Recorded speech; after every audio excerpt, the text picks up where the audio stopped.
Foo Fighters, Best of You on Xfm 104.9. I'm Ricky Gervais, with me, Steve Merchant, and Karl Pilkington. Alright? Karl's had a bad week, I'm gonna say that straight away. He tries to rule out stress in his life, but he's had a bit too much stress this week, haven't you? One, a phone call from his mum, stressed him a little bit. Right. Something he said in a magazine about his auntie, came back to haunt him. Auntie Nora? Auntie Nora, yeah. Don't name her. No. Oh, she knows who she is. No. Okay, we won't name her, right? We'll just say it's the one who farted for 5 minutes and as he saw a skirt when he was young and found it like a split tennis ball. So it could be any of me aunties. We're that coming up, and also a bloke in Times Online, Chris Campling, did a review of the show, right, and basically said that Karl Pilkington is a creation of Gervais and Merchant. Well, if only that were the case. He said he started off saying he liked the show. He was excited. Said it was a good show. A lot of the I'm already questioning his critical faculties. Yeah, exactly. And basically said that we didn't contribute much, or seemingly didn't seem to contribute much, and we couldn't sort of like ad lib or anything. We just laughed at, particularly me, laughed at Karl Pilkington, who was coming up with some, quite funny stuff. Right? But then he does a twist on it. He goes, but the thing is, we're the puppet masters. He's a created person. We've created the persona Karl Pilkington for our own amusement. Right. He bases this on simply that we talked about, what was it we talked about? The Chinese not aging well, and he heard him talk about that on my DVD. But clearly I say, Karl, remember when you were talking about that? It's a news, remember in the week, and so he thinks it's all scripted now. Imagine if this show was scripted. I'd be ashamed. Yeah. If this show was scripted, I would send back the BAFTAs for the shows the actual shows we've written, and I would say... I'm not having a go at Chris Campling. He's nice about our other work. He likes The Office, and he likes my stand-up and everything, and he likes the show, but he's saying, because we're not spontaneous, we scripted this and invented Karl. So he's like, we've invented another Gareth. If we had created Karl, I would not have squandered a character that good on this poxy radio station. Absolutely. Also, does he know that we spend about 3 months on half-an-hour script? So how long does 2 hours of dribble? But the main thing is, as if this could be scripted, it's dreadful. It's shocking. Or maybe this is scripted. Hang on, you've lost me now. Did we just check the script? Maybe Chris Campling does not exist. Maybe I've made him up. I don't know what to believe. See, the name doesn't wash with me. What was his name? Chris Campling. Sounds odd. That's something that I made up, isn't it? Campling's almost like a joke. It's almost like a gay name, isn't it? Oh, he's a Campling. See, I think this is scripted. Yeah. I think I've probably made this whole link up, and Karl is a creation. Campling, that's not a real name. I made it up. I should have come up with something better. Yeah. Sorry.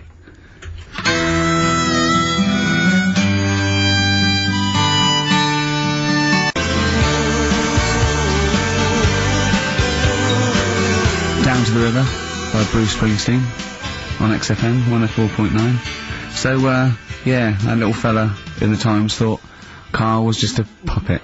We created him, he's an actor. What's his actor's name? Brent Hogwell. we got him from Spotlight. Brent Hogwell. This stupid, dopey Mancunian accent, he just puts that on every week. Yeah, exactly, yeah, he speaks rather like Hugh Grant. Yeah. And, we just, this whole world around him, we set a whole, what do you think about that? He had his head shaved, especially. Exactly, yeah. So yeah, would he think that, maybe if he's looked online and seen me head, and he's noticed how round it is and that, does he think it's sort of been, morphed into that shape just for the show, just for 2 hours on a Saturday? Yeah. You would spend 5 hours in prosthetic makeup like John Hurt in The Elephant Man. Everything about him was made up. Yeah. We created him, because I remember coming up with Auntie Nora. Oh, yeah. You said, Rick, we need another character. I said, what about giving him an Auntie Nora? Doesn't sound convincing, I said. Yeah, and you said, what is it about? I said, well, I don't know, she farted for 5 minutes and she's got a fanny like a split tennis ball. No one's gonna believe that. Yeah. Oh, that brings us neatly. Well, let's put that to bed now. So, Chris Campling, honestly, we do not script this shambles of a show, and Karl Pilkington really is like this. If you want, you can meet him. I'd love to send Karl for a drink with Chris Campling. Can we do that? And then he'll eat his words. Chris, if you're listening, honestly, this isn't a stitch-up. As I say, I'm not having a go at you. It's a very well-written article. It's very, very fair. You're just complimenting on his grammar. Yeah. It's a very well-written article. No, I'm saying we're not having a go. It's not like he snagged us off. I would just love him to meet Karl Pilkington. People in the street come up to me and say, is Karl like that? And I so want them to meet him. Yeah. Or maybe he can send in, if he's online, he can send in 5 subjects for Karl to talk about that we couldn't possibly know about. Just so he knows that we just really do throw things at Karl, and that drivel comes out. Imagine if it was scripted. But anyway, so Chris Campling, or anyone who knows Chris online, get him to email us, and with 5 subjects that Karl can talk about. That's a good idea, isn't it, Karl? It is like, I'm the Elephant Man the way I'm being treated now. Just sort of like... I scripted that. I wrote that joke last night. Are you sure? Or was it yours? I don't know, Karl enters and says, I'm like the Elephant Man. Hang on, let me just check the credits on the script. I'll tell you what though, Steve, I found out about the Elephant Man when I was talking to Ricky. What? You know the only bit that was normal on him? Oh yeah, no, it was in the film. You know that bit in the film, I was watching it one day, it was on, and I said, look, your favourite film's on. And it came to the bit where, he was being exhibited, and he was naked behind the screen to all the doctors. Go on, what did you say? And there's a bit where he goes, and strangely, the only thing that is normal are his genitals. They're untouched by this disease. They are totally normal. Right, what did you say? It's a bit annoying, isn't it? It's like the only bit that you'd want as an elephant. The only bit you'd want that was like an elephant. Yeah, no, I can see and he said, and he got the head. So other stressful things. So anyway, what's the anti-Nora thing? Sorry, anti-X. Anti-X. What did she, why is she upset? Well, he mentioned her in Zoo. He did this thing for Zoo magazine, and he mentioned about when he looked up her dress, she had a... by accident, remember? You were going around looking up your elderly relatives' dresses in case they weren't wearing... For people who've not heard Karl talk about this in the past, just explain quickly again what we're talking about. Right. He didn't want to talk about it at all. When I was a kid, right, Auntie Nora used to come round... me auntie used to come round... As if there's any ambiguity now. Yeah. My auntie used to come round and stay, right? And I'm sat on the floor watching the telly, right? She sat on the sofa with a caftan on. I turn round, right, and it was there. It was looking at me, right? And we've mentioned this, and Ricky sort of said, what did it look like? And, you know, a split tennis ball came to mind. That's what we talked about, right? So anyway, Zoo magazine, when they did the interview... And she's the one that used to put a valance on everything, isn't it? Well, not everything, obviously. So anyway, so I've done this. So you did an interview in Zoo? Yeah, and like they said, you know, it was like, you know, do you plan stuff and do you worry about stuff when, after you've done the show, you're worried you've upset anyone? And, you know, I was saying, really, I forget people are listening. And, you know, we're just having a chat with mates and that. I said, but now and again, I do worry, when I'm on my way home from the show and that, and I'm thinking about what we've talked about. And I was saying, you know, the Auntie Nora incident. Yeah. Incident! Like Watergate! Yeah. And, anyway, so this was in there, right? And I was saying in the magazine, you know, but I think I got away with it. She doesn't listen to the show, but, you know, and I don't think she reads Zoo magazine, so... She's more of a nuts woman. Sure, yeah. So, anyway, so my mum calls up the other week, right, and she goes, wish you wouldn't, you know, talk about Auntie Nora and that. And, I was like, oh, so how do you know about that? She goes, well, one of your cousins have called us up and said they've read the article about it.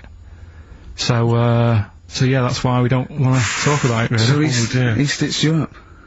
So do you know what Anti-X is made of this? Do you know if she was upset or not? Well, she doesn't know about it. Because, I mean, maybe she's always thought it looked like a split tennis ball. Maybe you're just in sync, you know, because you're relatives and stuff. Maybe she knew instantly. Even if you hadn't named her, she'd have thought, hang on, I farted for 5 minutes once. Yeah, that's not going to be ambiguous, is it? Be me. If you hear like someone who farted for 5 minutes and's got found like a split tennis ball, you're going to go, I wonder if he means me. Yeah. You're going to remember that. Or Annie Jackie. It could be Annie Jackie. Oh, God. And he got in trouble, you know, last week when he was going to the wedding? Let's talk about that in a bit. Okay. Yeah. Is that a Cure? I love it. In Between Days, XFM 104.9, Ricky Gervais, Steve Merchant, Karl Pilkington.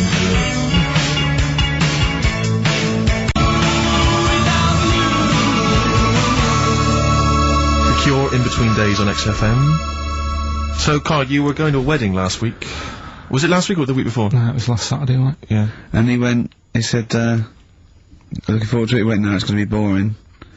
Suzanne was listening, knows that the couple, were taping the show, so she had to get in there before he, didn't she? She went up to him and said, look, when you're listening back to the show and he says it's going to be boring, he didn't mean you, he meant weddings in general. I love the fact she has to run round and clean up after him.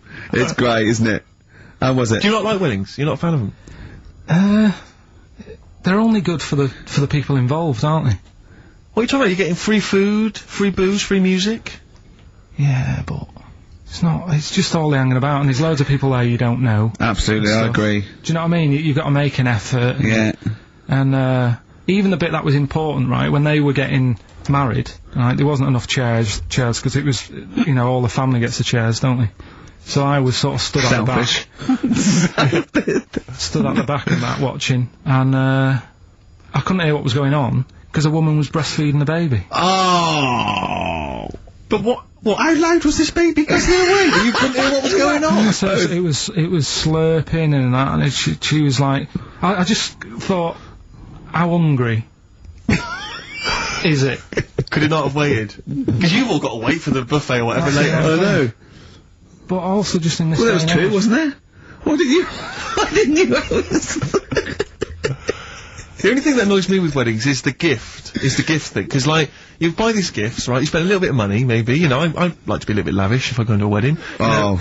Well, no, come on, you get a gift, right, you package it You're having a up. laugh. And I don't know about you, Rick, but I like to see the response. When I give a gift to someone, I want to see the feedback from that. You know, this is very much, you know, I want to see what it is that's Jane bought them on you know, and put my name to it, yeah. Because sometimes I have to, oh, thanks for the, I go, oh, no worries. No worries. Yeah. But, you know, certainly, I mean, we talked about it before, but certainly, you know, it's the amount of money spent and the amount of time given to the gift should be correlated by the amount of the response you get. Absolutely. If I give a book token, a shrug is fine. But if I give, you know, a sizable, I want them to be showing it to friends. If it's a bar, I want them to show it to the barman. You want to go, look what Steve Merchant got me. He's the greatest man in the world. Yeah, exactly. Yeah. You go to a wedding, you turn up with a gift, you could have spent, you know, upwards of £15 on it.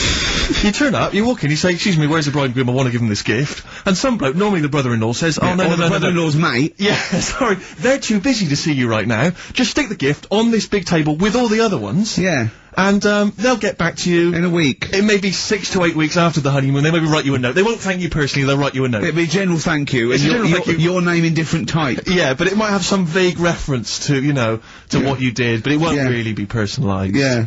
The set of mugs, again, will be in different type. Exactly. Thank you, Steve Merchant, for your wonderful gift. We love mugs.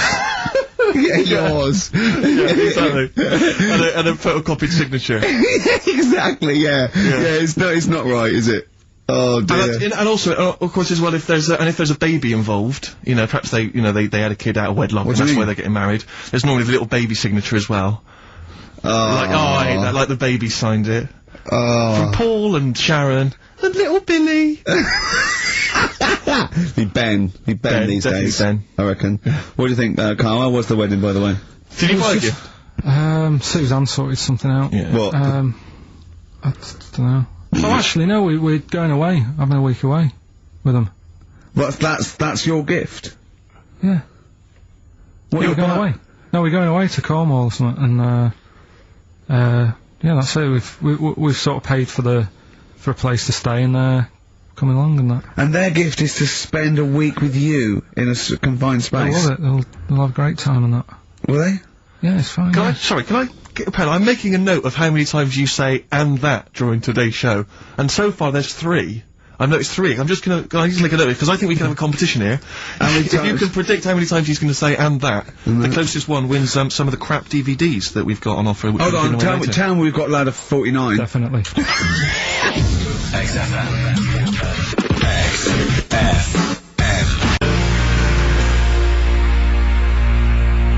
Landed Ben Folds on XFM 104.9. We've had an email, Rick, from Simon Whittaker. He says, he's throwing the question to Karl. Have you seen the video for that Ben Folds song, where there's apparently a monkey working the sound desk and shifting the piano?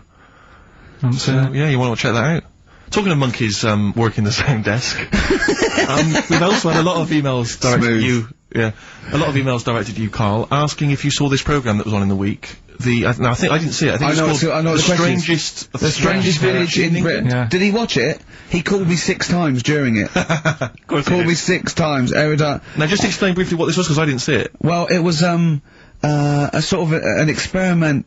I think I can work out from the sort of 70s. And it was sort of run by, from what I can make out, mainly sort of German Christians. Right. And what it was people with various disabilities, or mental illnesses, Down syndrome, autism, bewildered, you know, and they were living normally in the community. And there was 300 people in the village. Half had some sort of problem, mental problem or disability, and the other half were sort of carers. And I mean, it was, you know, it was very, very strange. And where is this village? It's somewhere in this village. It's up near Whitby, isn't it? Right. Okay. But he called me at various points. You were watching that. It just started off. He went, "Geez, if that's the beginning, what have they got coming up?" Then there was 2 fellas, and the phone rang, and it went, "What is going on?" And it was 2 blokes who had created their own language. Okay. And they were going, "What do you know?" And you go, "What do you And you know, it was an interesting program anyway. I love documentaries like that. But what made it twice as good was that I knew that Karl was getting confused. Yeah. There was one bloke that went round interviewing people, and he'd just have a string of questions, and he'd go, "Have you ever had curly hair? What's your favourite animal? Have you ever seen a badger?" Alright. And, Karl was getting stressed. It was stressing me out. Because he was trying to think of the answers quickly enough. Yeah, he was sort of saying, you know, do you like mosaics and that? And I was like, oh, I do it. And the next question was coming in. It was like Mallet's mallet. You know, that sort of that word association thing. It was stressing me out. But he said he wanted to go there. He actually said, "Oh, could I go for a holiday there?" And I went, "Well, I doubt that. I don't know. Maybe you could go on a visit." You know, oh, that would be great, wouldn't it? Just for Karl to walk in there. But the thing about it would be like, Karl would be the ruler. He'd be the king. It would be that, in the kingdom of the blind, the one-eyed man is king. I mean, he would just dominate. I don't know, there was some of them were quite clever. Really? Yeah, I don't think I think he'd probably be average.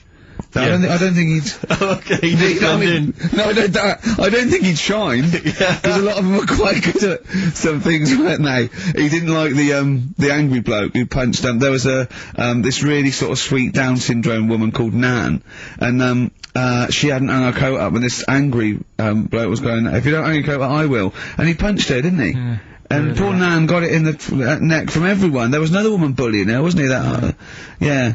But you like the little the little Down syndrome fellow with the woolly hat who was helping that woman. If I went there, he's the one who had sort of humped down and said, "Come on, let's go for a pint," or something. Sure. But incidentally, do you like mosaics? We didn't establish that. He's still thinking about it. What was his name, that one, that you liked, that you wanted to hang around with? What was his name? I can't remember. He was good, I liked him, he was nice, wasn't he? Yeah. He's the one that fell over, then proposed marriage to that woman, didn't he? Yeah. I remember, I was on I don't know if this is alright to talk about. I mean, it happened, so, you know, not worried about it. It's alright to talk about. Everything's alright to talk about. But I was on the train, right, coming from Manchester back to London, right? Yeah. And, got on it was like a Friday night. And it was heaving, you know, like the last train is and all that. And, absolutely chocker. Right? Yeah. So I'm walking through the carriages, thinking, oh, is he in his seats anyway? Anyway, everyone's like, it's heaving, right? It's people stood up in the doorways, you can't get in the toilet and all that. There's not going to be any chair knocking about. You know, so walking through, and anyway, I see this one empty chair sort of in front of me, right? I think, oh, why ain't anyone sat there, right? I'll just rush to that, get I'll get myself a seat, plonk myself down, right? And, sort of turn round, you know, see who I'm facing, you know, see who you're sort of having a chat with. Little fella there, right? Little, Down syndrome kid. Right. Sat there. And, he goes, alright. And I thought, oh. Right? Not bad, but do you know what I mean? They're always talking, aren't they? You ask a lot of questions. Right, so I was like, oh, here we go, 2.5 hours, and I couldn't get up, because the thing is, that's obvious. Sure. Right? So that's like mean. I never want to be mean, do you know what I mean? No. At the end of the day. So anyway, so I think, I know, I'll go to sleep. Clever. Right, so I shut my eyes, and he leaves me alone and that. So then, my phone goes, and I think, right, what do I do? Do I ignore it?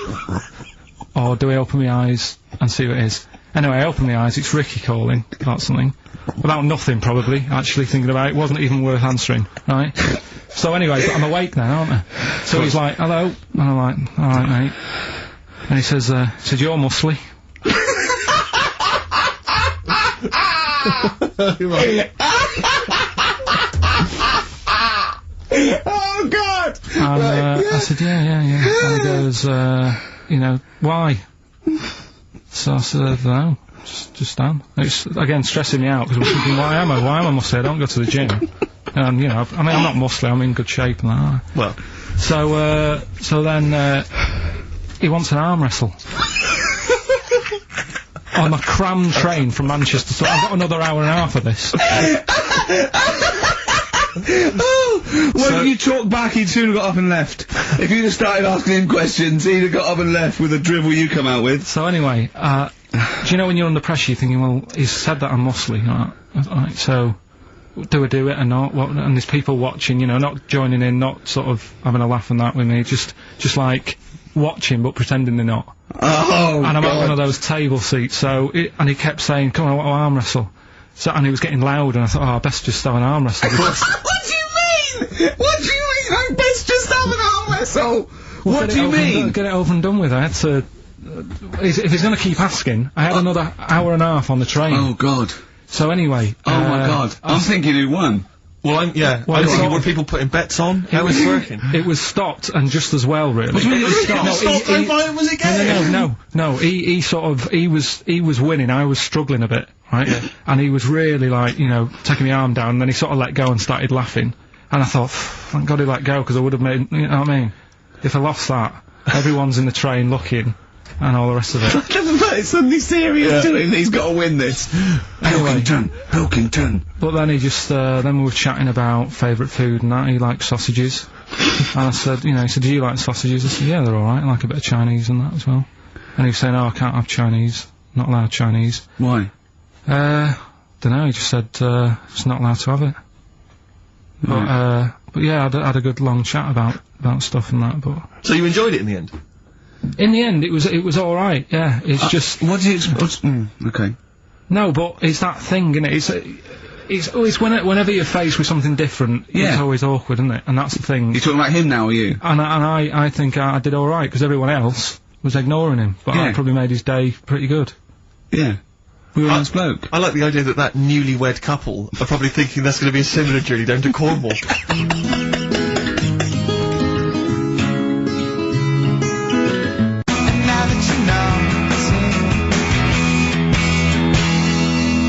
Magic numbers, forever lost. I was taken unawares because I opened that thing, what is it? The confectionery? Well, we were sort of doing it ironically, like people getting shameless plugs by giving us stuff, but then I opened it, and it's brilliant. It is brilliant. It's all retro stuff, it's got a curly whirly, a fountain, sherbet fountain. I've just been eating a drumstick that I didn't quite finish in time. It's got some of those little cola bottles. That's Hope and Greenwood and their confectionery, which are available now, the perfect summer gift, once you've got to go to a wedding or barbecue party. We've got some rubbish to give away now, haven't we? We have indeed, yeah. If only we hadn't opened that, we could have thrown that in the mix. I know, no, it's too good to give away. It's time for Rockbusters, the quiz that no one looks forward to. And we've got, as usual, the bunch of CDs, DVDs, I should say, which... Just tell me we have got another copy of Ladder 49. Ladder 49's right here. That's Brilliant. in the mix, yeah. How many did they send you? Joaquin Phoenix, John Travolta, Ladder 49, the movie that no one's seen. Yeah. I've never met anyone who's seen it. But is owned by every single XFM listener. Exactly. Also in the mix, as I said before, we've got Priscilla, Queen of the Desert, which, if you haven't seen that on telly, I'm Be very surprised. French and Saunders at the movie, the best of all the French and Saunders movie spoofs, which is, I think, on TV every single night. Yeah. It's a very gay giveaway so far, It's a isn't very it? gay. Well, this got one, Ladder 49, the people in uniform. You got Queen of the Desert and French and Saunders. Well, the gays love them. You know how much a fan of Chevy Chase. You know I love Chevy Chase. Yeah. Well, we've also got here National Lampoon's Christmas Vacation 2, which doesn't feature Chevy Chase. It was so bad, even Chevy wouldn't agree to be in it. So instead, Randy Quaid, who plays Cousin Eddie, it's him. Right. And on the back I notice it says special appearance by Eric Idle. Brilliant. I mean, let's be honest, if a film's got a special appearance by Eric Idle, I know. it's probably not classic, is all Do you I'm reckon saying. they do, always walk on the... look on the bright side of life. Anyway, that's just some of the DVDs which you can win, and obviously the real reason you should enter is because you go forward to this big prize draw, which is in our last show, where you can win some actual quality. Yeah, a signed Matt Groening drawing, and if you can see him drawing that on rickygervais.com, it's totally genuine. It's just there, him actually drawing it in front of your very eyes.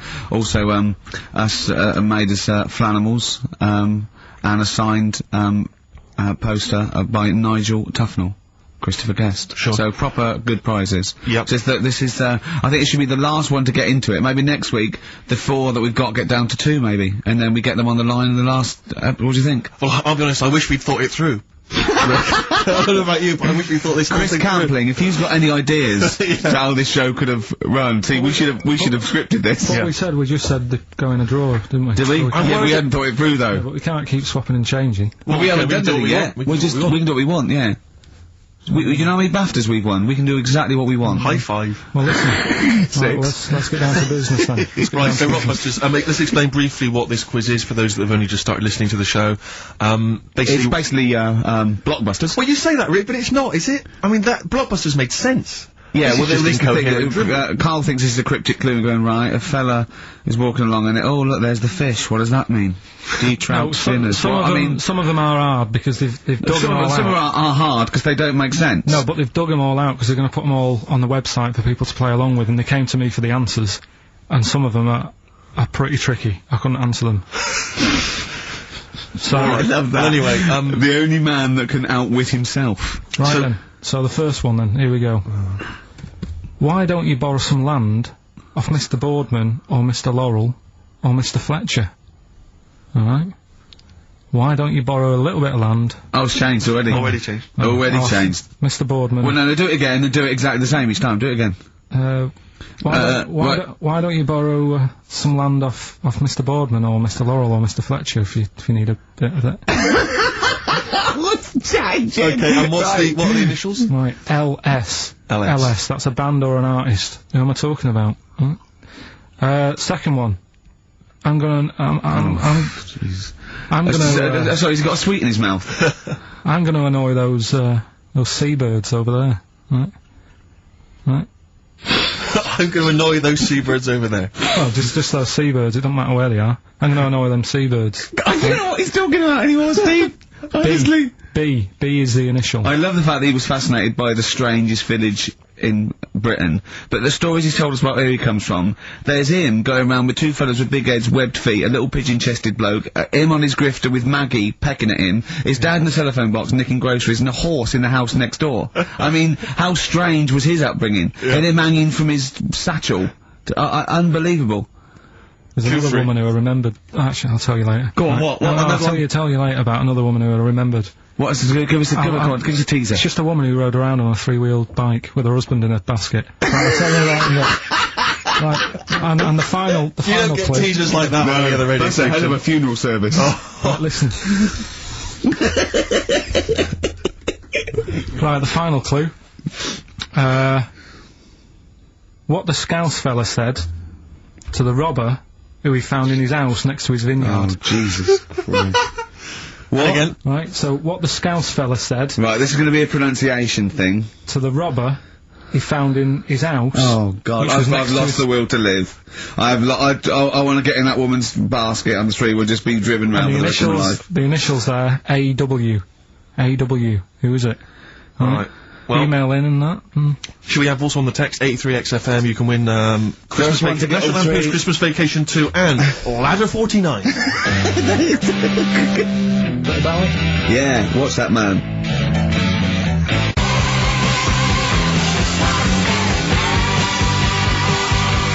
David Bowie, Watch That Man on XFM 104.9. Now, coming up, Steve, and listeners, I'm talking to them mainly. I'm not really, I'm talking to you and Carl, really. Yeah. But, coming up, an old feature, Knob News. Oh, Knob News, the welcome return of Knob News. Yeah, and, Monkey News is still there, isn't it? Yeah. Just briefly, you don't think you really gave that, competition justice, did you, not handing out the email? No, let's just quickly whiz through the questions again. Yeah. John's texted in, by the way. He says, I never get any of the Rockbusters clues. Is this a good or a bad thing? Definitely a good thing. Definitely a good Definitely thing. a good thing. Yeah. Yeah. All other people do. Well, First one. Why don't you borrow a bit of land off, Mr. Boardman or Mr. Laurel? Or even Mr. Fletcher? Right. LS. Second one. I'm gonna annoy those seabirds. Right. B. And the last one. What the Scouse fella said to the robber he found in his house next to his vineyard. AW. If you know what they are, email in or text in. Tell us about the woman. What's the text? Quickly. Well, 83936 on the text. Ricky.gervais@xfm.co.uk on the email and that. Right, and that. Mark that one I'll down. just make a note of that. And that. Right, tell us about this woman. Well, it was just because you were saying about the, our living. We are broadcasting now, aren't we? This is actually going out, this is live. This isn't us sort of like... Yeah, sort but you were just talking about how I lived in an odd village. Yeah. With kids with big heads and all that, right? And what I wanted to do... What is that again? There's two kids with big heads. Yeah, they just had sort of big heads and, webbed hands and that. They went to my school. And, when I spoke to my dad the other day, because I'm going to see my mum and dad tomorrow. Oh, yeah. So I said, have we got any school photographs with the, big-headed kids in? And he said, no, nobody bought those sort of school photos, because they were in it, so it was always a bit ruined. But I said, well... No, he said sales would, because he obviously talked to other dads and stuff like that, and he just said, oh, no one bought them. But anyway, so... I would love them! Yeah. That's why I'd buy them. Yeah, but I wouldn't stand out, would I? If it's on the mantelpiece. Well, yeah, well, So, but anyway, so I was talking about, When you say they had big heads, what do you mean? Do they look like someone from Doctor Who? They were just quite big. But they weren't related? No. So why did two blokes with big heads and webbed feet? I lived in a weird area. There was a chemical plant close by. I can't believe you've never told us that before. That explains a lot. Not just the freaks in your neighbourhood, but... No, there was loads of weird stuff going on. There was this, like I said, there was this woman who, used to, live in one of the council flats, right? And, she had a three-wheeled, sort of big, what do you call it? Son. Three-wheeled son. He was the weirdest bloke we ever knew. Well, they call it like a big tricycle, but for an adult rather than one for a kid. It was a big one. It wasn't a motorbike, though, it was a... No, it was a push bike thing. Right. Yeah. And she used to, sort of ride down the road with a fella sat in the basket on the back with his, legs dangling over, and they'd be going to, the pub and what have you. Was it a different fella each time, or the same one? Yeah. Little sort of bald-headed fella. So it was in collection for, organs and things. Bring out your ill. And then people just throw Grandad just in the back and go, right, we're getting £4 for Grandad. But she's got a lovely pair of testicles on him. They're very low, but they're Bring out your dead, or nearly dead. She used to, pick on her husband quite a lot. They'd be in the pub and what have you, and they'd be sat by themselves, but she'd always be sort of, having a go at him, moaning at him, sort of pushing him about and that. So my dad and his mate, right, they went round to their house, knocked on the door, she answered, and he said he was a copper, right? He said, Detective Pilkington, gonna come in and have a word. So I'm just gonna make a note of impersonating a police officer.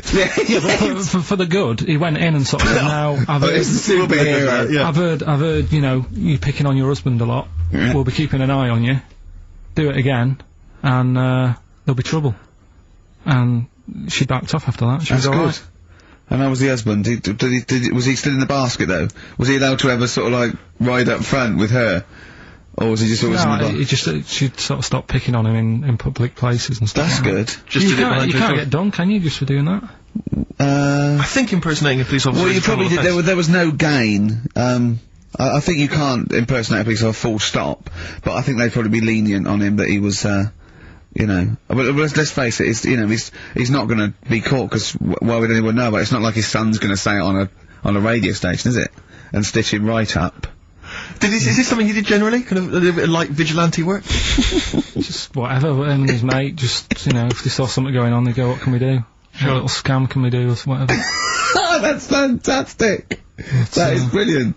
Right. Okay. Coming up, Knob News And Monkey News. And the answers to Rockbusters. What a show. Sorry, I was just enjoying that Hope and Greenwood confectionery. Lovely. I wish I had something to wash that down with, Rick. Won't you have a glass of lovely Banrock Station red wine? Oh, lovely. It's barbecue friendly. Yeah, perfect. Good. So just keep sending stuff in for Free free. stuff, please, free stuff. Good stuff. Carl, what are we talking? What are we doing? I've got something to tell you actually. We teased Steve about not ever spending any money. I'm careful with money, I'm not. Yeah. Guess what? He's treating it like, he's nurturing this, right? He keeps running off, right? In the edit, he's having a suit made, and he wants to be just right, because I reckon he's forking out quite a lot. He's having a suit made. Think of that, him. Let me tell you this though, I don't want you thinking I'm getting all flash with my cash. It's very hard to buy off the peg when you're 6'7". So, it was a necessity. Carl, I don't want you thinking that this is the beginning of some new phase. Well, is everything you buy sort of made to measure? Or? No, I'm afraid if only I could afford it, mate. But, no, I'm off the peg generally, but... So what, like, properly done and that, just... Oh, yeah, it's the full thing. The full works. Got to keep going back for fittings, they got that little bit of chalk, the pins. That's where I had mine made, you know how good I look all the time. Did you have to have that, thing done where they say, what side do you wear your member? What side you dress? They don't say what side you wear your member. That would hardly be a euphemism, would it? So they say what side you dress, sir. It means what side your little John Thomas leans, doesn't it, on rest, usually to the left, isn't it? Your little left testicles. If I said to you now, what side do you wear it on? Do you know? It would be left. It would be the left. That's what I mean. If standing there, right, with nothing restricting it or holding it in or holding it up, right? It sort of leans. Your one ball is sort of like slightly back and lower, isn't it? And your little John Thomas rests there, so it's left. And the reason they ask it is so they don't put the tape measure up on the left and squash your willy or touch your willy. So it's nothing to do with like, well, you'll need a bit more room, sort of more material on that side, or. Well, no, I don't think they compensate. It's just when they put when they stick that up into your groin, they don't want to come in contact with your. The thing is, I don't know what side I wear stuff on. I just sort of pull my pants up and wherever it wants to go that day. But maybe it's not big enough to sort of make any, real decision. But like now, I'm sat here right with my jeans on. I don't know where I am. Well, that's clear from hearing you talk. No, but what I mean is, if a fella said to me, "What side are you? What side's your member on?" Member. What is this? The use of the word member suddenly? I'd go. Well, it's not. It's usually not appropriate. And also, I imagine in the old days they had big baggy pants and used to sort of like hang down. And now, like with those stretchy boxers and briefs, it's sort of held up in a nice neat little parcel, isn't it? So it's probably not appropriate. It doesn't come in contact with your little snake. So, Did you ever? Have you ever heard that? Are you telling me a tailor has asked you that and you went, "What do you mean, mate?" No, I've never. I've not really had one made to measure. I had one made when I was a kid, but since then I've sort of bought a suit off the hook. But when you were saying about buying a suit, I know that question sort of crops up, and I don't know what the answer is. It just annoys me the way I don't know. There's no surprises anymore. Do you know what I mean? People know. What do you mean? He's gonna go, right, I'm gonna measure you now. Which side shall I measure? Go, well, pot luck, go on, have a look. Right, there you go, oh, you got it. You took me no, off. but do you mean there's no surprises anymore? What are you talking about? Everything you say is a surprise. Everything you say, every opinion you have is a surprise to me. What I mean is, why aren't people just happy just to go, well, depends, doesn't it? I'll just pull the pants up wherever it wants to go, I'm happy. What do you mean? Why is this such a big issue? But Carl, when they ask you this question, they're not making a note of it somewhere. It's not statistical research to find out what the kind of common leaning is. It's a question so he doesn't touch it when he's using his tape measure. Just be careful. But he is being careful by asking the question. But what's wrong with him touching it anyway? If he's, I mean, it's only like a slight. Fair enough. But if he just sort of, knocks it a little bit, you can just gotta go. Do that again? To me, it's the same as the prostate thing. It's just happening all over again. It's But the doctor doesn't go, oh, what side's your arse on, sir? Trying to avoid the arse. He wants to go, he knows where your arse is, and he's aiming for it, and he wants to get it up there. He's aiming for it for a good cause. This little fella's going, well, I've got to measure his leg. I don't want to touch the knob. I'll just ask him, sir, do you mind telling me where your cock is so I can avoid it? It's a big difference. But like I'm saying to you, I'd have to have a look first to let him know. I don't know where it is now. I don't know, it could be the left, could be the right.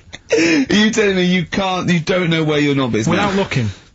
Well, what do you mean without looking? How could... Well, you're saying it as if, like... Should we have a guess? Well, have a look and tell us where it is. What are you wearing? What sort of pants are you wearing? I've got my jeans on. But you got pants on underneath them? Yeah. What are they? Briefs? Or boxer shorts? Boxer shorts. Boxer shorts. Well, it's probably free, but the jeans are probably stricken it. I think it's probably either in the middle, dressed in, or just slightly to the left. Have a look, we'll tell the listeners after the break where's Karl's knob.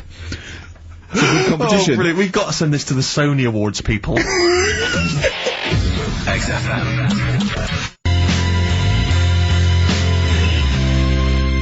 Run, Snow Patrol on XFM. Well, big question. Where was Karl's knob? That's what people have been hanging on for. Yeah. Where was it? Well, I can't believe people have been texting in. Hey, what, guessing where it is? People saying, is it in the middle? Is it in the left? It cost them 10p.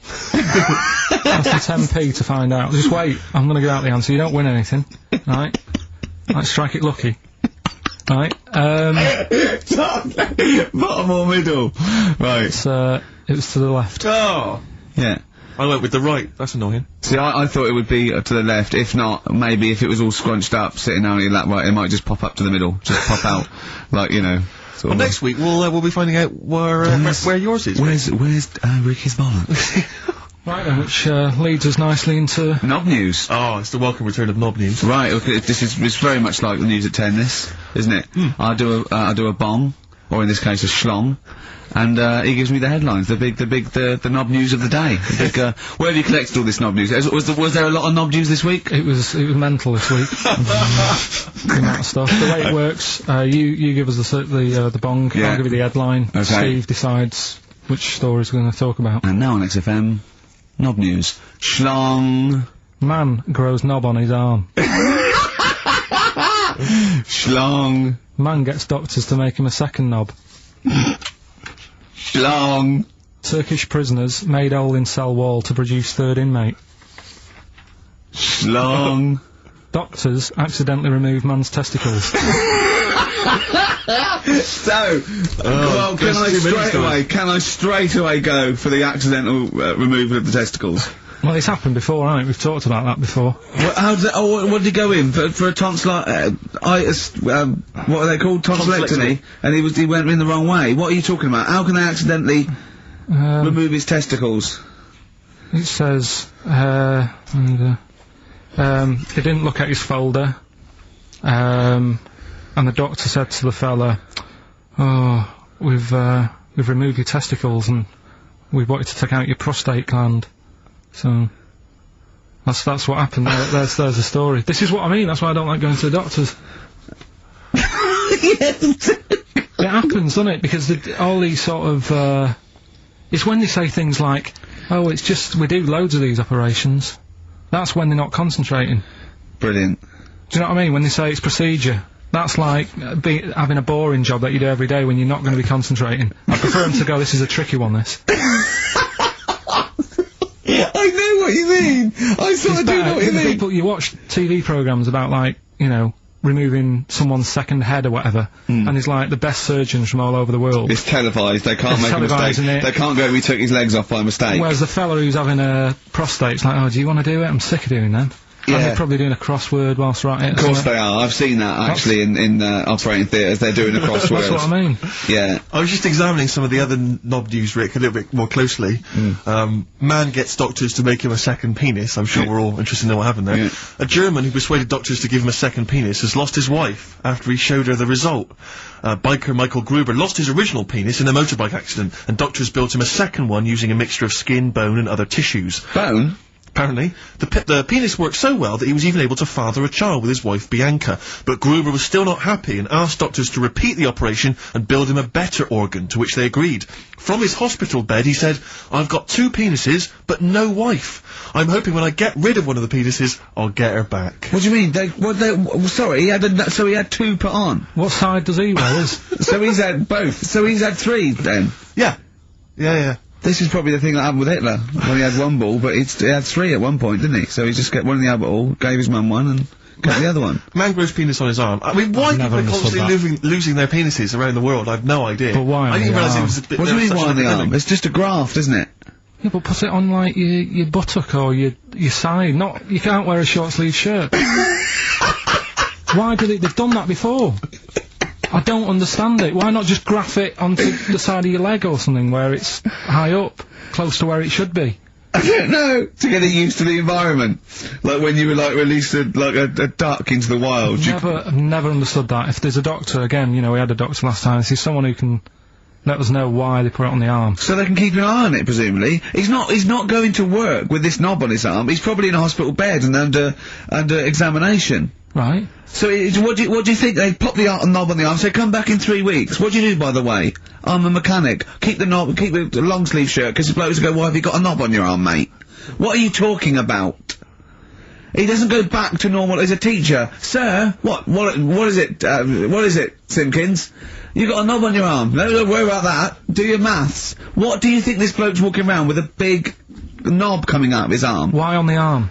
So they can keep an eye on it. So it's not... But if he's in bed, just get him to not put any undies on or whatever, and just have a little sly look at how it's going. Even in hospital, if you're in a shared, like, little hospital room, people going, oh, I've had heart problems, what's your problem? He's there with his arm out. He's got his knob out! Yeah, but I don't think it counts as indecent exposure when they're grafting a knob on your arm, sticking that out the bed. Imagine if he's driving, he's just got it out the window. People driving by. Yeah. At the end is that bloke giving me the finger? At the end of the man grows penis on his arm story, it says, a Moscow surgeon said the man will be able to have sex in a few months. He said, women will never suspect. But look at what kind of a doctor talks like that? Yeah. I'll tell you, is this cock now, seriously? The birds will never know. He'll be able to go berserk. Yeah. They'll never realise we grew it on his arm. That is unbelievable. Will he have a little scar on his arm, do you think? Yeah, I don't get it. Like I say, 83936 if there's a doctor out there. Or indeed if you've ever Or a tailor. Making you a shirt. What side do you wear your cock on, sir? It's on my left arm. What's this? Bit of stones? Yeah, beautiful. Lay it on me.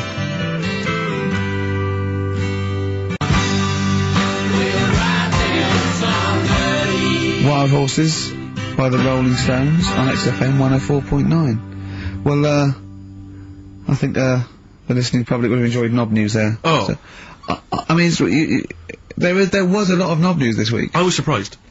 You know, I would have thought it would be hard sometimes to get knob news together, but... I would have thought it would have been part of a bigger news programme, but, I mean, I don't think we'd dedicate a whole, sort of, like John Craven's news round. Yeah. A whole 5 minutes to knob-related news. Yeah. There was other news, was there, in the week at all? Carl, it wasn't just all knob-related, you didn't just research. No, they're the ones that sort of stand out. There was Christ on a crisp. Right, what's that? That's obviously a crisp that someone vaguely thinks looks a bit like Robert Powell. Yeah. Yeah, what a load of twaddle, yeah. There was a bloke who can, blow up balloons using his ears. What do you mean? Look at him. Just, well, it's all connected, isn't it? That's, you know, you're just redirecting it, aren't you? Pointless, though, isn't it? It is pointless. No, I'm sort of downplaying it like it's no big deal, but it is pretty impressive. It's not. When was the last time you blew up a balloon? Oh, I don't know. That's what I mean. It's not needed. It's not impressive. That's what I mean. That's why. But you can say that about any form of sort of like bizarre entertainment. I don't think you have to hang yourself from hooks, but a lot of people go and see Jim Rose Circus. I mean, I wouldn't. I don't see the... But would you go and see that? What, Man Blowing Up Balloons did? No. If it was a mate of mine, I'd go, do that thing you can do. You know, to a group of new friends, I'd go, right, then I'd get on with it. You know, to me, it's below, an average card trick, doing something like that. Apparently, though, he does make balloon animals with his penis, so, which is pretty good, isn't burn him up with his ears, So so. it's always a snake. So it's like a snake. I go, yeah, well done. Back to Put the it away. news. Right, now listen then. What about another feature we'd like doing? What? Song with a story.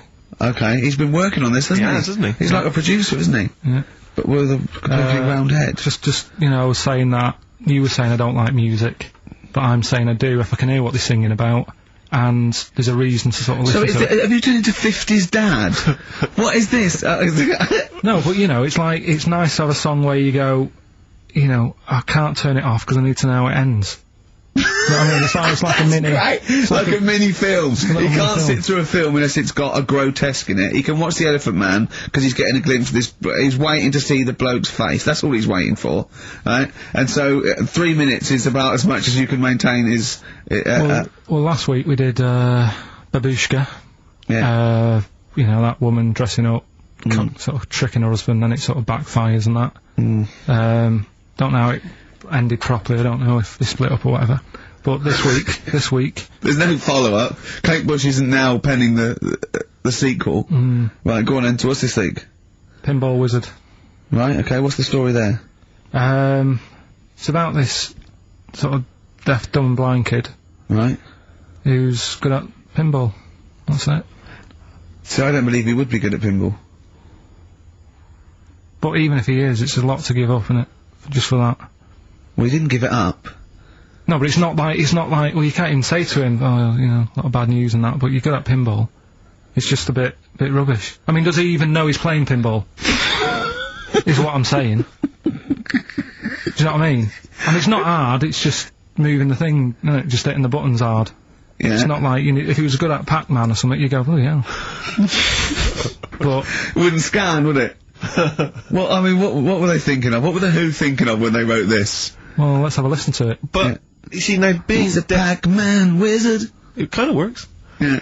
He's deaf, dumb, and blind, though. Yeah, That's pretty grim, isn't it? it's rubbish, isn't it? Well, don't say that. Oh, that's alright, I can't hear you. No, but it is like, it's just the worst, isn't it? I can't imagine what that would be like. It's pointless. Like being a tapeworm or something, innit? It's just... No, but what I'm saying is, what sort of a life is that? It's horrible. It is a bit like being one of those creatures deep in the ocean. Well, look, can I just answer your questions? It must be terrible. Yeah, that's what I'm saying. Yeah, job done. But would you want a song about it, and, you know, he's good at pinball? But it's not a real person. We were getting on to the realms of Well, people with let's have a disabilities, listen then. but he is not a bloke that existed they sang a song about. Well, listen to it. Anyway, let's... Well, it's not a true story. I don't need to listen to let's it. have a listen. Oh, okay. The Who, a little song with a story there, about a little deaf, dumb and blind kid. Thoughts, Carl? I just, it's depressing, like I say. I don't know why. Is he enjoying playing the game? I don't know, let's get Pete Townsend on the phone. Carl, what are you talking about? I'm just trying Listen to to the lyrics, right? Deaf, dumb, blind kid. He can't hear, no bows and bells. He can't see any flashing lights. He plays by sense of smell.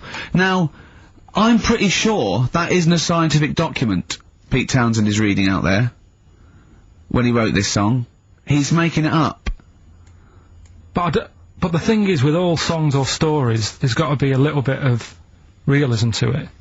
What, do you know what I mean? Why bother putting money in it? Just let him hit the buttons if he's happy.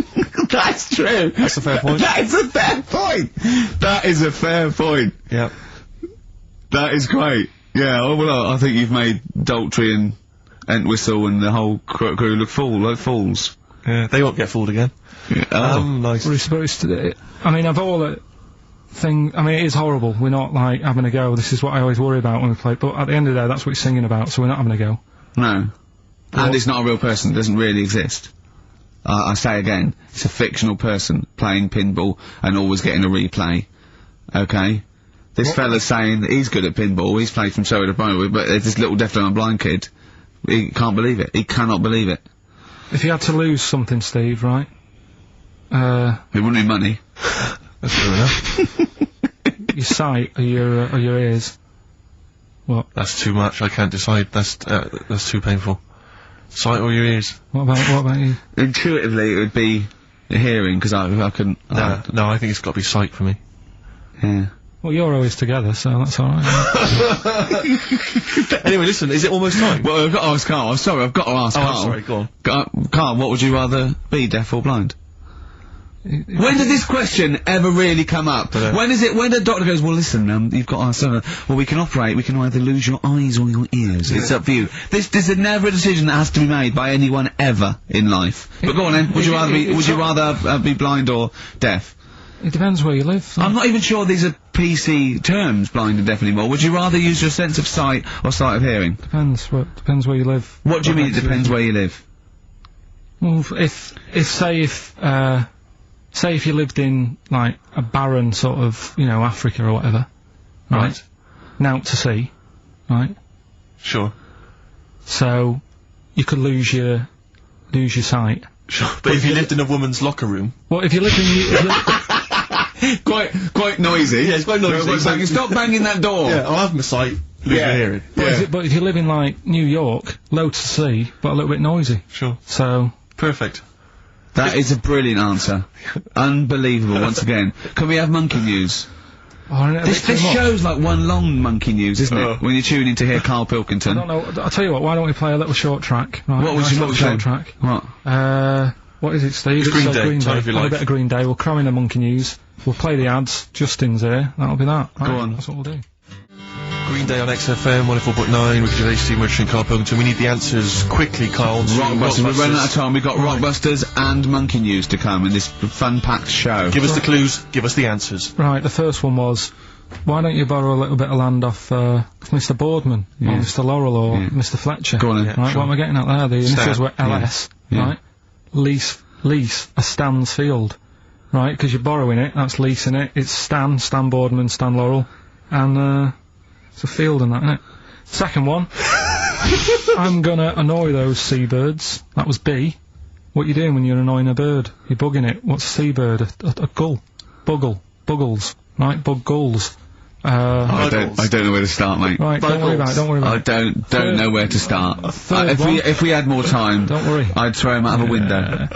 Right. What the Scouse fella said to the robber he found in his house next to his vineyard. Go on then. That was A.W. Yeah. That was A, me Winehouse. Right? A, me Winehouse. What? A, me Winehouse. What do you mean Winehouse? It's a vineyard, it's a cottage in a vineyard, so that's like a winehouse. Say it again, what was the clue again? Amy Winehouse. Well, yeah, but what do you mean? Amy.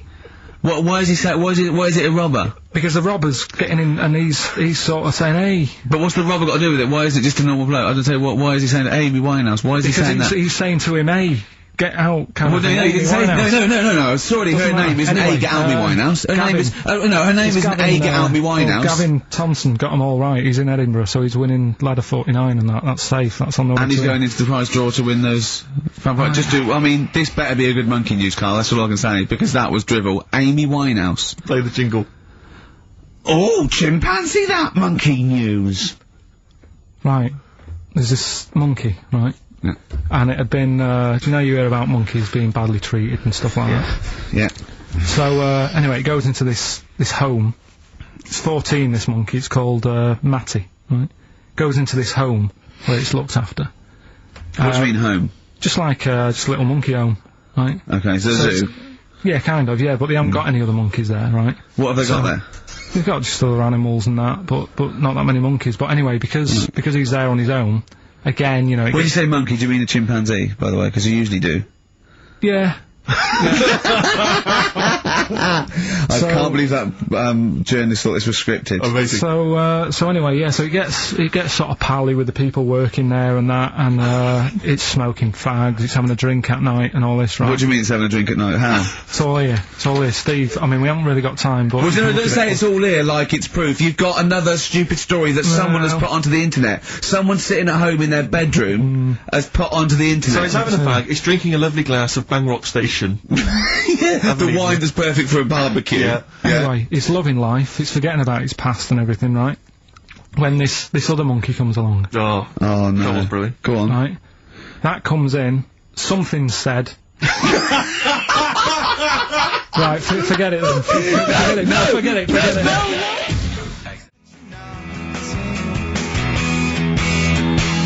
Forever Lost. The magic numbers, and the magic number is 104.9. Oh. XFM. I'm Ricky Gervais, with me, Steve Merchant and Karl Pilkington.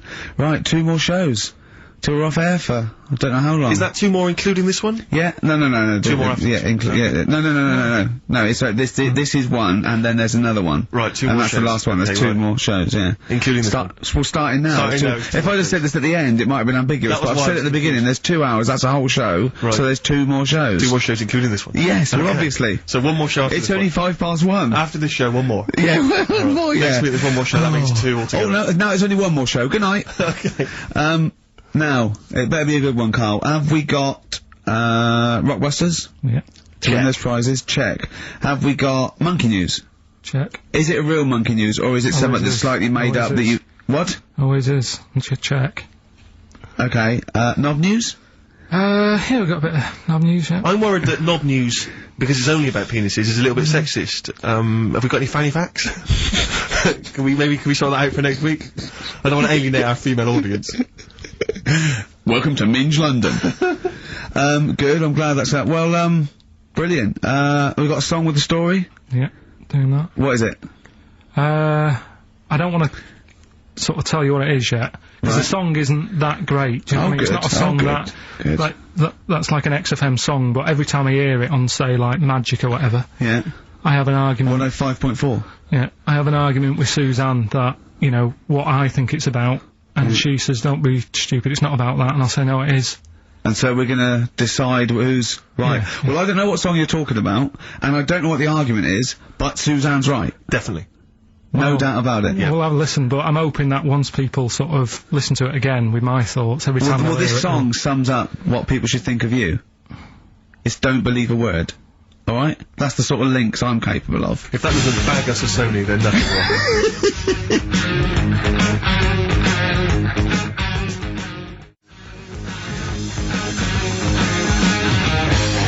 Thin Lizzy, don't believe a word on XFM 104.9. I'm gonna miss this show. It's been good. You won't be the only one. No, well, you know, so we'll come back again. Yeah, we've got a lot to do over the next few months, but maybe for Christmas or just after. But I still call Karl every day anyway. Oh, sure. I called him, a couple of days ago. Of course you do. And I went, it was the weekend, I went, what are you doing? He went, oh, just in Regent's Park and that. I went, what are you doing? He said, just going for, he went, oh, Jesus. I went, what? He went, a caterpillar just fell out of the sky.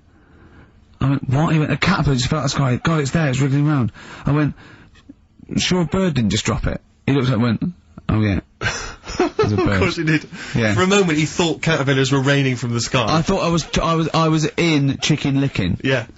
Unbelievable. Why did you think a caterpillar had fallen out of the sky? I don't know, it just startled me a bit. I love Karl being I startled. like the idea of him straight on the phone to Trevor McDonald. Look, Trevor, there's caterpillars, insects falling out of the sky. They're falling out of the sky now. Put it on the news, quick. You sure there wasn't a bird? Oh, there was a bird. Yeah, sorry, Trev. Bye. But it was after, like, I hung up the phone and that from you, I sort of, sat there for a bit watching it. I imagine him cross-legged, just in front of it. But do you know On the what? grass. Because of his shape, the shape of his head, and his sort of IQ, I bet the caterpillar was thinking, Mama. Yeah. Do you know what I mean? Yeah. It's unbelievable. Go on. And, it was sort of running about all over the place, right, Steve? So the caterpillars have loads of feet and that, don't they? Wow! Well, they have 6 legs. They're actually larvae of an insect. They have 6 legs, but they have little sucker things to hold on to the cabbages and that. No, they've got more than that. They've It's got. I'll loads. tell you, they've got 6 true legs. Trust me. Trust me, I'm a scientist. And you were thinking what, Karl? Well, But they've got little pods. They've got little pseudo pod legs and little suckers. Yeah.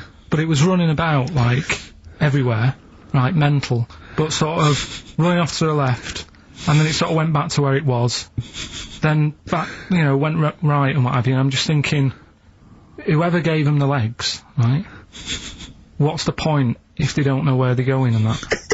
Do you know what I mean? If you can get Imagine about... that sentence. Did you hear that sentence? Can we play that sentence back? No, I don't think we can. Imagine who gave him that legs. Whoever gave him them legs, what's the point if they don't know where they're going and that? And that. Always and that. And that, but maybe you just, to be fair to the caterpillar, with all its legs, okay, and you know where it's going, it had just been plucked from its house by a bird, shot up into the sky, and then dropped from 80 feet, hitting the ground. Onto the head of a weird, bold-shaved monkey. It was probably concussed. Yeah, it's one of them things again, though. But it still knew more about the world than you. How does that make you feel?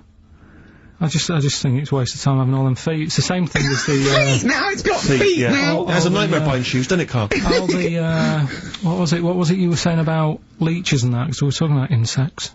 Well, they're not insects. They're not insects. What are they? Well, I think they're probably, class are probably platyhelminths. Probably sort of like a flatworm type thing. That's what you were thinking, wasn't it, Carl? Yeah, I'm not sure about that. I don't know what the phylum is, but they'd be, What was the leech, what was an interesting leech fact? There's an experiment, where you get a maze for a leech, and there's a bit of blood thing, and it eventually finds its way to the blood. Okay, and then it knows. Okay. And if you put it back to where it starts, it knows where it goes straight towards it because it's learnt it. If you liquidise that leech, right, and feed it to some leeches who have never done the maze, because of a thing called chemical memory, they find their way straight to the blood. That is extraordinary. It's extraordinary. Yeah. I mean, it's incredible. We should try that at Hampton Court one weekend. but maybe with some tourists. We'll just blend up some tourists. Or the people on them, I'll tell you who would do it, those people who go on Celebrity Love Island. Any of them. They will do anything to get they will be liquidised. People have enemas, they will do they wank off pigs, they will do anything to get on telly. What about that? Be liquidised and fed to another, get one D-celebrity slapper, liquidise her and feed her to another slut. So we blend and see if she can find her way, and see if she can find her way to Channel 5. Yeah. What a brilliant show, hosted by Jimmy Carr. Of course. That'd be amazing.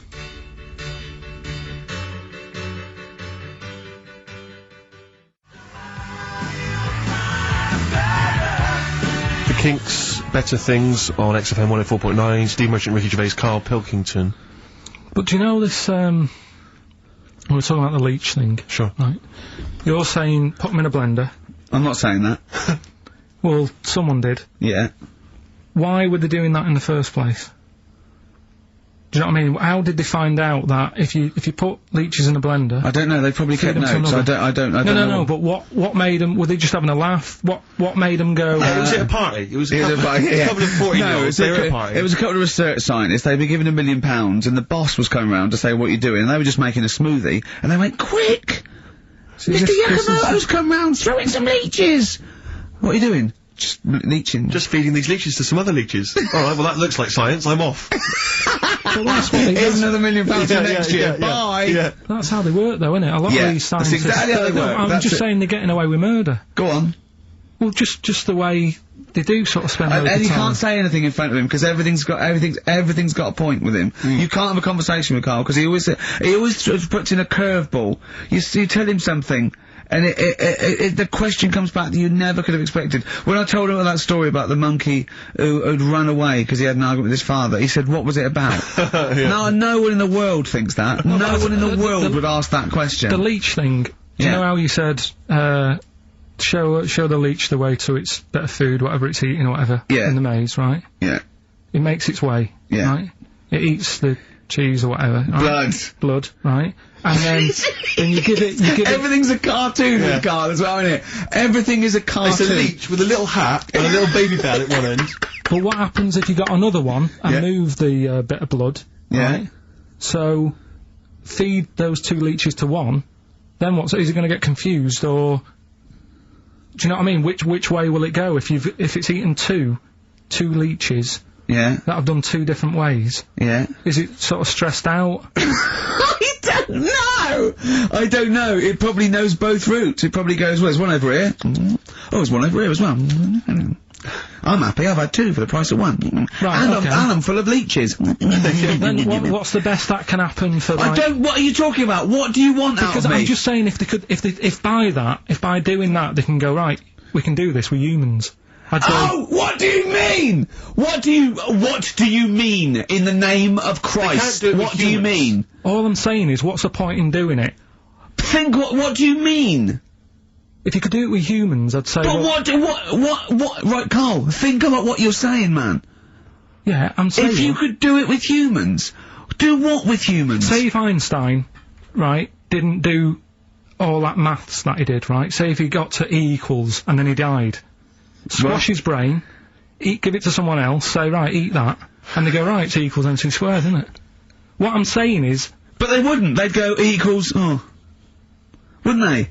If it was chemical memory, they'd go, oh, E equals, oh, yeah, same as Einstein said. Yeah, I just ate his brain. What am I saying? What have you made? Carl, think what you're saying. It's unbelievable. The thing is, right, you are what a scientist does. You just keep saying why, and what, and why, and what. But nothing's ever enough for you. Which is good. It's nice to have an insatiable... I get annoyed with all the amount of time and effort that's put into stuff that's useless. What's the next stage to squashing that leech? if it's not going anywhere, forget it, work on something else. It's the same way in some science magazine I was reading about, is there anything smaller than a quantum electron or something? Yeah. It's like, if it's not getting in the way, don't worry about it. Why are they worrying about things we can't see? If you blended up Carl's brain and fed it to someone, would it make any difference? No, they wouldn't even notice, would they? You put it to a leech, and the leech would go, oh, I don't know what I was doing, I don't know what... Where was I going? I'm even more confused. I don't know. Talking of leeches, did you see the dregs that they put into Big Brother last night? I've not been watching it. It's bad enough anyway. It's a house full of people you wouldn't cross the road to save, right? Yeah.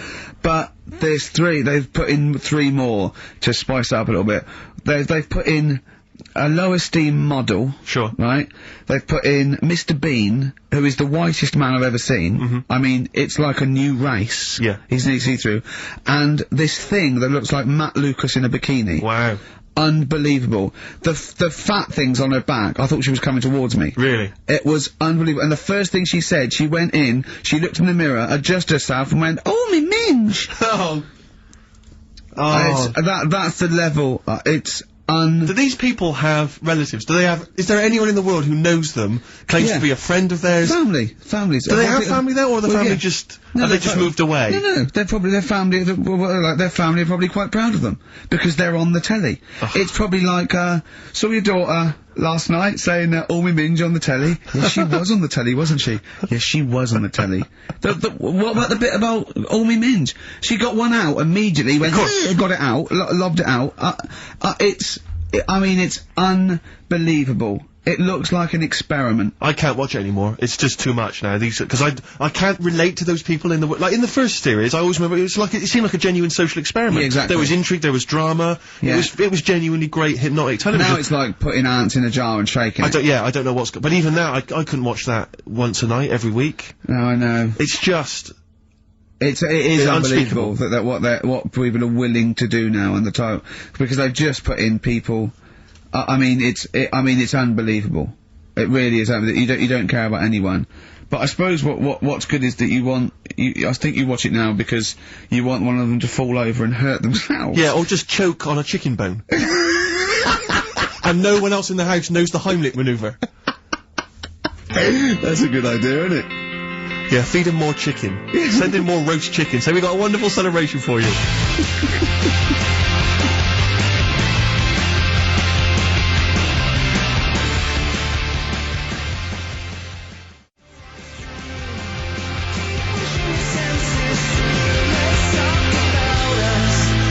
Pushing the Senses by Feeder on XFM. Ricky Gervais, Steve Merchant, Karl Pilkington. Alright, how you doing, Carl? I'm alright, yeah. Another holiday? Well, it wasn't holiday. Wasn't holiday. Well, it was. You had 5 days off work. Why isn't it holiday? You had 5 days not working for a living. You know how many days holiday gets a year now? 29. Oh, that's more than teachers, isn't it? It makes me sick. It makes me sick. Well, I know the kind of hours you work, Rick. It's mad. I mean, if you're not in work by midday, you're furious. No, but I mean, I'm always... 29's normal. For the normal working person. Yeah, but, you know... And anyway, it wasn't a proper holiday. I went to see my mum and dad. It's nice to see them and everything, but it's not holiday, is it? Why? It's not going away. It's not getting on a plane, is it? Going away. Oh, is that definitely a holiday? What happened before 1950? I don't know. People used to go... Yeah, exactly. People used to go to Blackpool or Brighton. That was holiday. Yeah, but I didn't Where did you go? Went to Wales. There you go. Lovely holiday. Lovely holiday. I have a holiday in Wales. That's what they say, innit? Come to Wales and have a holiday. That's what they say, innit? So, come to Wales and meet your parents. Come to Wales and have a lovely holiday. Mm. Well, anyway, it was good and that. It's always good to see him. Yeah. But, week off work. do you know, like, my mum likes gnomes and stuff? Yeah. Right, Of course she does. She's lived with one for 30 years. She said, you know, get your dad to take us to this park where they've got, like, you know, 6-foot gnomes and stuff, right? Have a walk about. Sounds like a nightmare. Sounds like a living nightmare. Keep an eye on Carl. So anyway. He stood still for 2 minutes, someone bought him. No, you can't buy them and that. It's like a little exhibition thing, right? And it's part of a hall, right? This big hall that you have to pay to get in, but we didn't want to see the hall, I just wanted to see the gnomes. Of course you did, yeah. So anyway, my dad says, yeah, well, we can get in there for free. Of course he did. Clever. Right? So we parked up on this little country lane, right? No one about. We walked How much down, is it to go in? Like £2? about £3 each. Yeah. But he said, well, yeah, but if you don't have to pay, do you know what I mean? You enjoy it even more, don't you, when you're walking about and you think, I've got this £3 in my pocket, no one's having it. Yeah. Right? No, looking over shoulder for a bloke with a peak hat saying, can I see your ticket, please? I wouldn't enjoy it more, no. Go on. Yeah, but you don't worry about it, do you? You got a bit of money now then, Rick. You know, you've changed. So anyway, so we had to walk across about 4 fields. For £3! Right? And, what happened was, we're walking through all these fields and what have you, big grass and muddy bits and all that, 'cause it'd been raining, and, climbing over fences and stuff. And we're in this field, right? And I look to my right, and there's about 30 cows all staring at us, right? And, Suzanne started to panic a bit. She said, we shouldn't be here. Dad says, of course we can. We're allowed to go wherever we want, you know, all this land, it's, you know, it's Ramblers' rights and all that stuff. Yeah. And take a cow if you want. So, unattended. So Serves him right for leaving him in the field unattended. I'm having one. Yeah. So keep us fed for a week. Anyway, these cows start surrounding us. Surrounding us. Oh, brilliant. Oh, no. Face off. And Suzanne's panicking, going, this isn't right. We're not going to make it to the fence in time. They're moving faster than us, and they started sort of running a bit. Wow.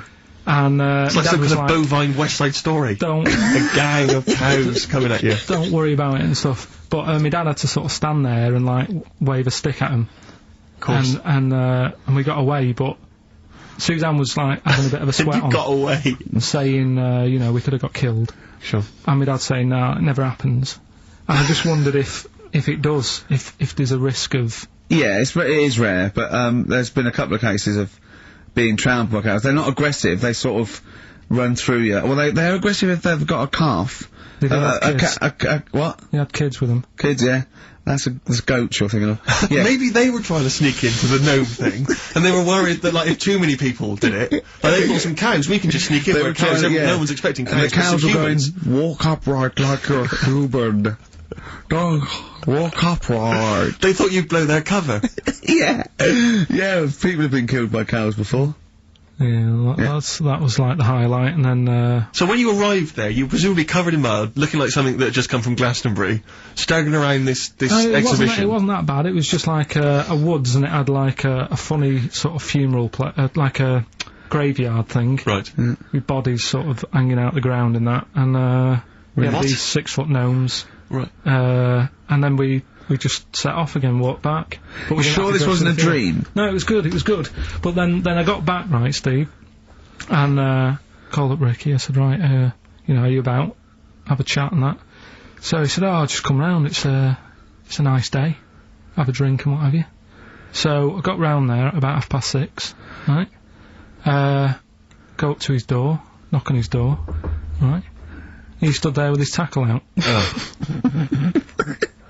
Yeah, and what did you make of that? What was wrong with that? What do you mean, what's wrong with that? Why were you looking at it? Why were you looking at it? I tried not to look at it. But, again, you're always sort of attracted to it, aren't you? Kind of like... I've never been attracted to another man's tackle. I don't know what you mean. You can't help but have a little sly look. Well, especially when it's there. When you ring the bell, and I mean the one on the door, right? And that's hanging out.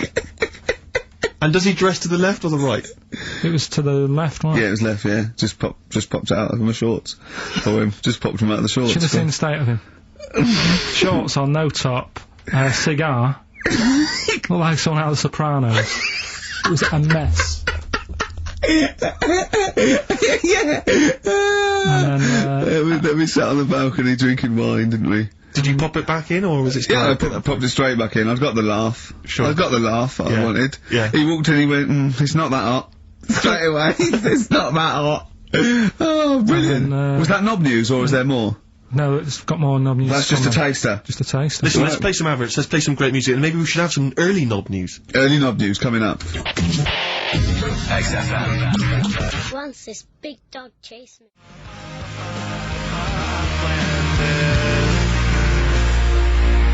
Landed by Ben Folds on XFM. I'm Ricky Gervais, Steve Merchant, Karl Pilkington. We've had a couple of emails, Rick, saying that there have been reports of people actually being killed by cows. Yeah. So it is actually quite a lucky escape for Karl and his family.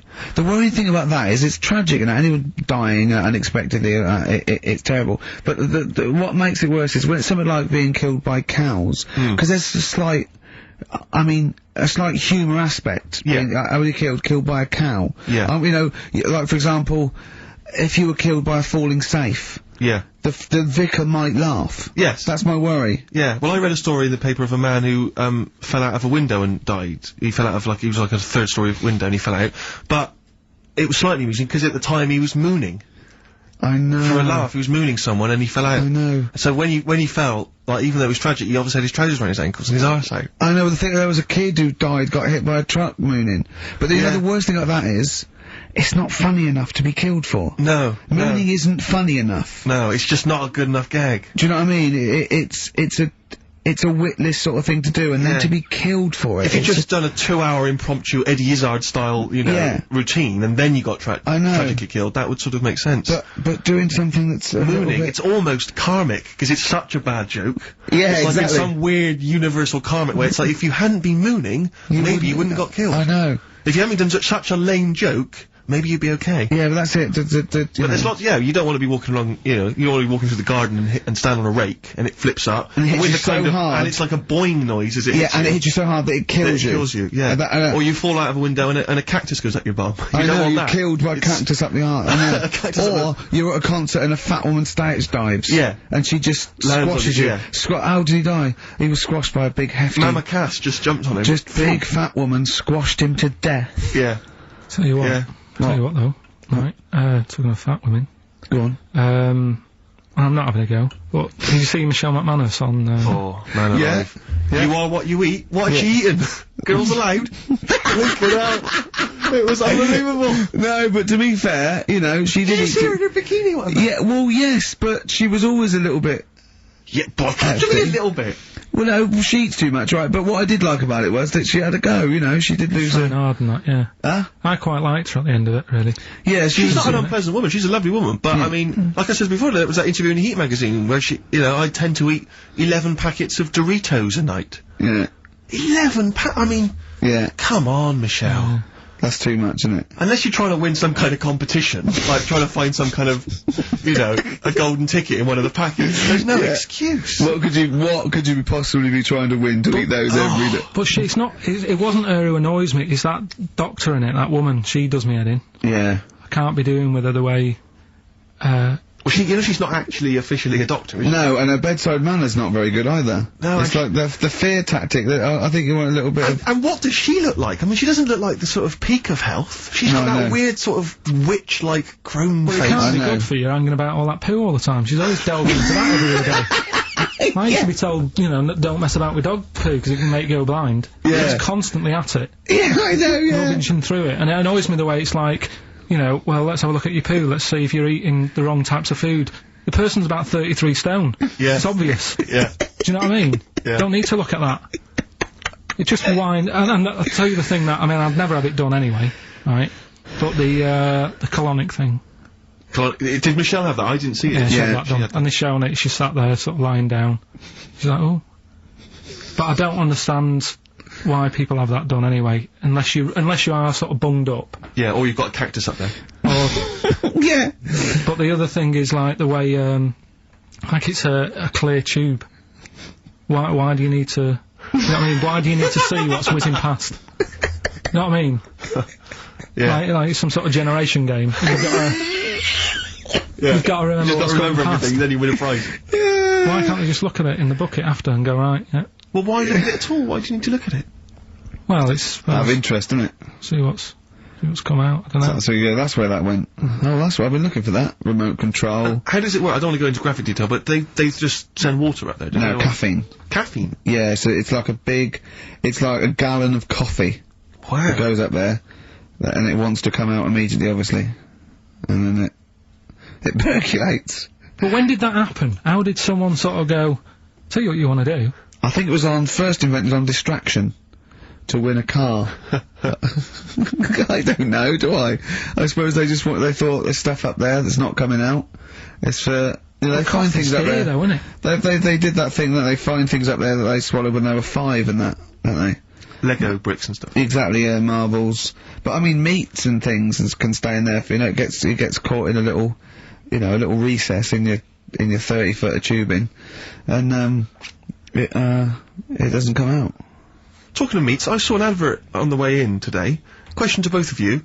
Who eats pepperami? I don't know. Have you ever eaten a pepperami? It's disgusting. I've never seen anyone eating a pepperami, buying one. I've never heard anyone say, delicious pepperami earlier. I don't associate it with anyone. I've never seen anyone eat When you one. think what is it, just sort of like, curdled, salty, it's sort of like, do you want to try a big long blood bogey? Yeah. I won't, no, it lasts forever. Oh, that's scary then. Yeah. You just keep it. It's like keep it under your couch. It'll be just as nice in a year's time. It does look like something you'd find down the back of the oven when you were cleaning out. One of those Gordon Ramsay documentaries. Yeah. Yeah, exactly. But, because I always associate, it's pepperami, and it's those nutrition drinks, which are it looks like a dog food tin. I think it's just called something like nutrition or Nutri drink or something. Oh, yeah. And you always see some empty ones on a brick wall near a council estate. Oh, right. Which I think the only people who eat them are homeless people. Oh, really? I thought you were going to say it's bodybuilders. No, it's because you buy these, you can see them in regular newsagents. It's not a bodybuilding I don't believe a homeless who's just got a quid because who runs in and buys an isotonic Nutri No, but it's drink. not isotonic. No, I think it's basically if you don't want to eat a meal because you're too high on smack, it'll give you as much as you can possibly need just to keep you alive until your next hit. And tell me, Steve, doesn't Special Brew do that? Or am I barking up the wrong tree with that? I don't know. Because they seem to be getting a lot of nutrition It from seems to me Special Brew. the people who make Special Brew now, they've just resigned to the fact that it's only homeless people who are drinking it. It's like, well, we may as well just market it chiefly at them. What's the advertising? Takes the edge off when you can't find smack. Yeah. Are you trying to sleep on Tottenham Court Road? Oh, God!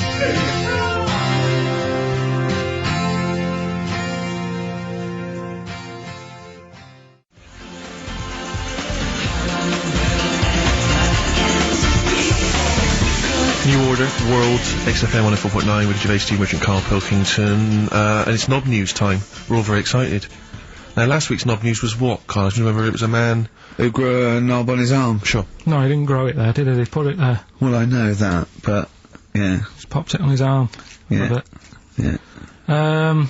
That's just a recap of the week's news. Right now it's the headlines. Well, we've talked about it before. Do you know the little mouse that had an ear on its back? Yeah. Sure. Right. Well, he thought he had a bad time, right? Listen to this one. Mouse walking about with us, sort of wearing a monkey's testicle. They're just having a laugh. This is what I mean about a lot of scientists. What are they doing? When's that going to come in handy? I don't know what you mean. Well, they were seeing if, say if a fella loses one, right? Yeah. Hitler or whatever. And they go, well, don't worry about it, we can sort you out. I don't know what the monkey's gonna do. Not if they keep passing them on or whatever. But the actual monkey testicle was put on the mouse. And it worked. It worked for the mouse. But isn't it, I mean, isn't a monkey's testicle quite large in relation to a mouse? Would it not look like the mouse was on a space hopper or something? Oh yeah, it didn't look good. Well, they didn't put it where its testicles would be. No, they did. Like, well, how could it walk then? The ear was on his back, so he could just get about. Well, I don't know. But Well, you don't know, do you? You just guessed. Did they grow the monkey's testicles where the mouse Well, it testicles looks stupid anywhere else, though, wouldn't it? Oh, whereas a mouse with monkey testicles, that's fine. Oh, you'd be showing off. You'd be alright. I'd prefer that than the ear. When that mouse gets put back in with the other mice, do the other mice go, George, you look different. Have you had anything done?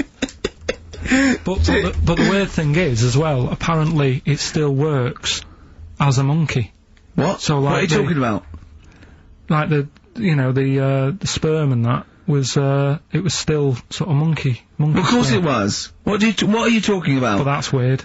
But what, Carl? What do you? It's only a thing to give it nutrients. That's all the thing they're testing. It's like grafting at that level. Right. What's your question? Because I'm right.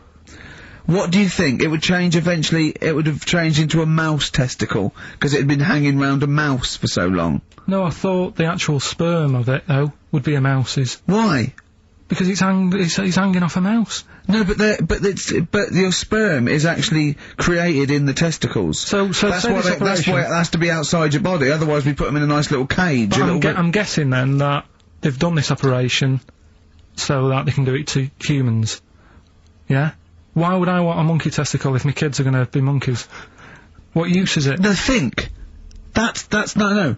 That's going to happen anyway, Carl. Yeah, but think. Think of what you're saying.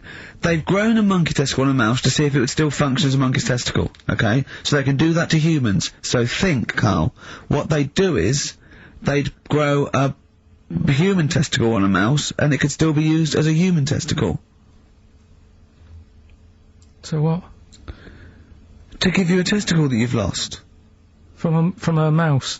No, from another person who it was kept alive on a mouse. Because it's kept the nutrients alive, as opposed to keeping it in a deep freeze. Maybe bollocks go off after a week. I don't know. Maybe they get accidents. He had a little a card. Do you donate your testicles? Yeah, I'll tell you what. No one needs testicles yet. Let's keep them on a mouse. You have yours ripped off in some sort of bizarre skiing accident. You go, well, you go in a Battersea Dog Town. You pick the ones you want. They can grow them on anything. They can grow them on a Dachshund. Bulldogs are growing them usually, that's where you see a bulldog. Usually that's waiting for an operate. What don't you understand, Carl? Hang on a minute. I thought this was nog news, not testicle time. I don't understand what. Yeah, this testicle time's not for another 10 minutes. Yeah. No, it's all sort of linked and that, though, isn't it? Well, sometimes it's linked to a mouse. But what do you think about, like, I don't know, testing stuff out like that? Is it worth it? Could you not just go straight from... But listen, Carl, I'm getting this information from you. No, if this was on Question Time and someone said there were, Dimbleby and Paxman or whatever said it, I'd think about it as a moral dilemma. You've just said you saw a mouse with a monkey testicle. What do you think of that? I don't think anything of it. I don't think anything of it is the answer, Carl, because I can't trust the info. I cannot trust anything that comes out of your mouth. Well, it's true, but it's just all this, it's the same thing, innit? It's the leeches in a blender, it's the fella looking at an electron. Yeah. It's the mouse with an ear on its back. Yeah. I don't know what the point is. But you don't read on. Because I've seen you read something, and you go and look at that. Man survives on eating knee. And I go, what else? You go, I didn't read on. You look at the mouse with the ear on the back, and you just think, that must be murder at a concert. You don't think. No, anything I else. just You don't think, read on. is it worth sort of wasting You think he swallowed someone's ear? He gnawed it away and swallowed it, and it's just in his system? Yeah. No, I just get a bit sad about the mice and... I agree. I mean, that is sad, yeah. Of course, anything like that is awful. But saying that, I remember ages ago, they have a load of people on Oxford Street. Don't know if you've seen them, where they get you to sign stuff. Yeah.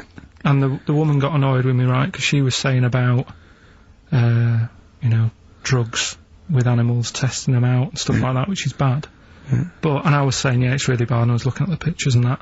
But I said, what would happen, if like the drugs, aspirin, and the monkey's got headache, is it such a bad thing? She got annoyed, didn't want to listen anymore. It's a good point, though, isn't it? At what point is it cruel to test stuff out and things? Yeah. Give it some Nurofen. It's happy. Yeah, well, I bet that mouse had, headache. Because everything must have been loud. The other mice squeaking must have done its head in. Yeah. Oh, that would give Turn him a that Nurofen. radio down. Give him a Nurofen, please. Listen, are we going to get Rockbusters out of the way quickly? Go on then, Let's do quick it then. then. Might Give as us well a do clue. it. It's not going to take long, is it? Go on. Right then. So, 3 clues and that. Yeah. Initials of a band and artist. Yeah. You can win some stuff. Steve can go through the... Ladder 49 better be in there. Oh, let me just check. quickly... It's ladder 49. You get on with those clues and I'll tell you what's happening. And this is the last time. The winner of this... No, we'll do it again next week. Oh, is it? And then there'll be 6 people, and we just draw someone out of a hat to win the signed Homer, the Nigel Tufnell, and the us as Flanimals. Right, you ready But then? they've got great prizes. They've got Alias. They've got They've got Alias, they've got The Aviator, a Batman cartoon series, M. Night Shyamalan's The Village, atrocious film, and Ladder 49, there it is. Brilliant. It's in there. Joaquin Phoenix, John Travolta. Their greatest challenge lies in rescuing one of their own.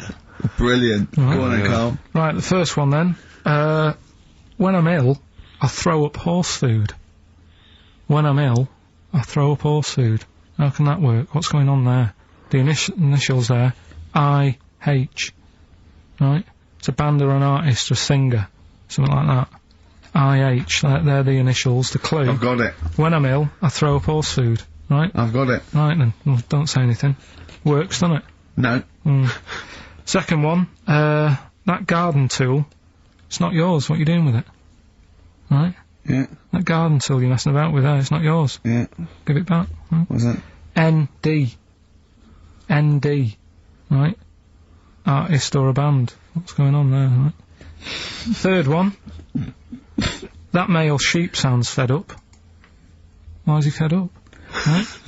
T-R. T-R's the initials. That male sheep sounds fed up. What's going on? If you know the answers to them 3, email in ricky.gervais@xfm.co.uk, or you can text in 83XFM. Foo Fighters. Best of You on XFM 104.9. Alright, Carl? You calm down now about science. It just does me head in, a lot of this stuff. I think I would have been better off sort of growing up in the 1940s or something. Why? Where there isn't as much science going on, people just lived, didn't they, for the moment. So You know what I mean? well, but what if you'd had to go to war? What? What if Right, you- maybe 1945, then I'd be happier. Just after the war. Just that bit after the war and before they started What messing age? about. What year would you want to be born? When was the war over? 45. Right. 46 then. But there'd be Born rationing. 46. There's rationing for another 10 years. 56 then. But there's a lot of science going on. Oh, forget it. It just annoys me, all the messing about. They're always messing about with stuff, and I sometimes think, is it doing any good? Is what I mean. Mouse with ears, mouse with monkey's testicles. They're messing about with a mammoth now. Go on. Well, they're just saying, well, they're managing to knock one together. Who And you asked? just think, some scientist somewhere again, just messing Andy, about. Andy. No, but it's just, I mean, we've done it before about the do we need them thing. The amount of creatures and insects and that are knocking about. You got that caterpillar that I mentioned walking about, it doesn't know where it's going. Get rid of them. The mammoth. The world's busy enough, it's crowded, it's overcrowded now. How much room are they going to take up? Do you know what I mean? Why are they doing it, Carl? Do you know? All you know is that they're trying to muck around with Because they them. can, because that's all it is, isn't it? Because they can. You're messing about, someone's Yeah. being paid to do stuff. What else are we here for?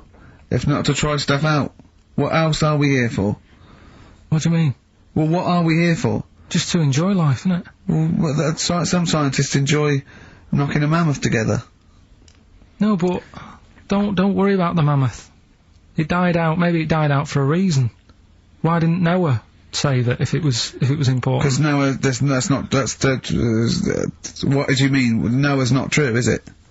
Well, I don't know. There might have been some truth in it. What truth in it?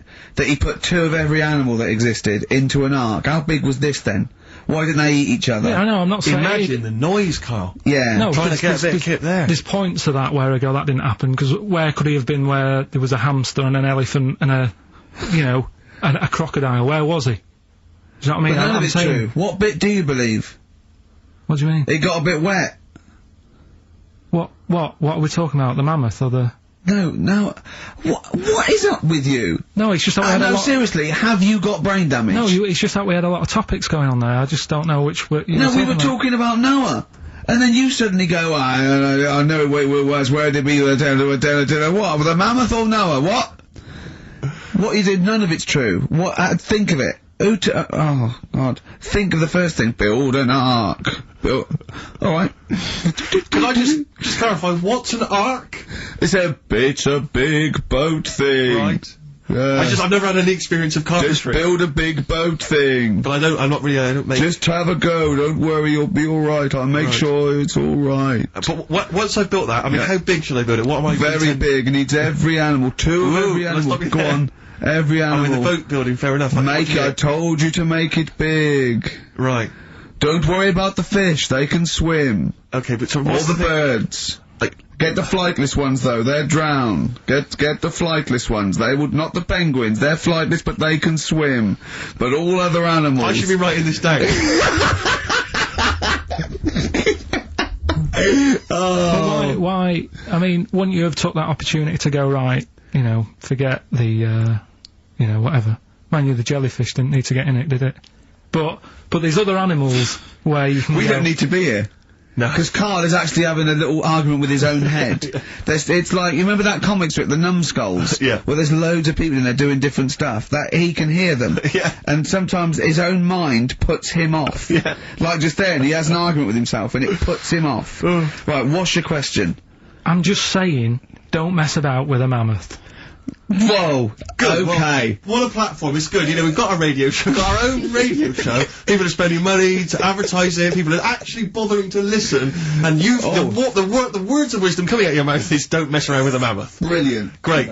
No, but just going back to... You sound just like Bob Geldof. I can't be bothered with this. He's trying to say... What can't you be bothered with? Just because I think I've got a good point. What? Don't mess around with a mammoth? That's not a point. Don't put your daughter on the stage, Missing Roy. Well, what are you talking about?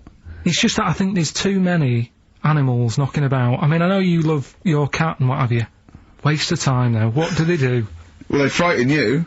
Well, yours is mental, though, isn't it? He's sitting there, and the cat ran behind him, and he nearly shut himself. Well, your cat is crazy. It does go through... It loves... Because it's got claws, big old claws. Of course they have, it's a cat. Yeah, but no, most cats don't come leaping at your ghoulies every time you sit down with a lovely warm hot cup of tea. Aren't they pointless, though, Steve? Well, I've always had a problem with pets, generally, But cats the most. I was saying to Ricky about, I don't know why, out of all the animals that Dick Whittington could have took with him on his journey. Again! Yeah. Forget the cat. Forget it. What's he gonna do? Okay, you've got to walk to London because the streets are paved with gold. You can take any animal, what do you take? It wouldn't be a cat, because it would keep wandering off, you do double the distance. Trying to get it back. Come here, they don't listen to you, I can't be dealing with them. I agree that you don't get enough affection back from a cat. A dog, it loves you, it can't get enough of you, but cats, they're very snooty. Well, they're cool, aren't they, cats? They're cool, independent. I like dogs as well, I like all animals. What would you take with you? What, if I was Dick Whittington? Yeah. And where's he walking from? I don't know, wasn't it Bristol to London or something? I don't know. Again, it's a bit hazy, this isn't well documented. But couldn't he, I mean, why is he taking a pet and not a mate who... I'm not interested. I try and learn and you don't help. That's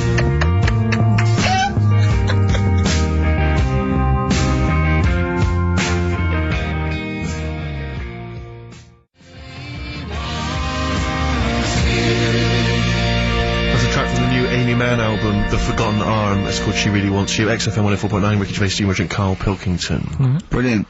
Talking about technology sometimes being a waste of time. Yeah. When you came round the other night, before you came round, I'm sitting there, just at the computer. It's a hot day, wasn't it?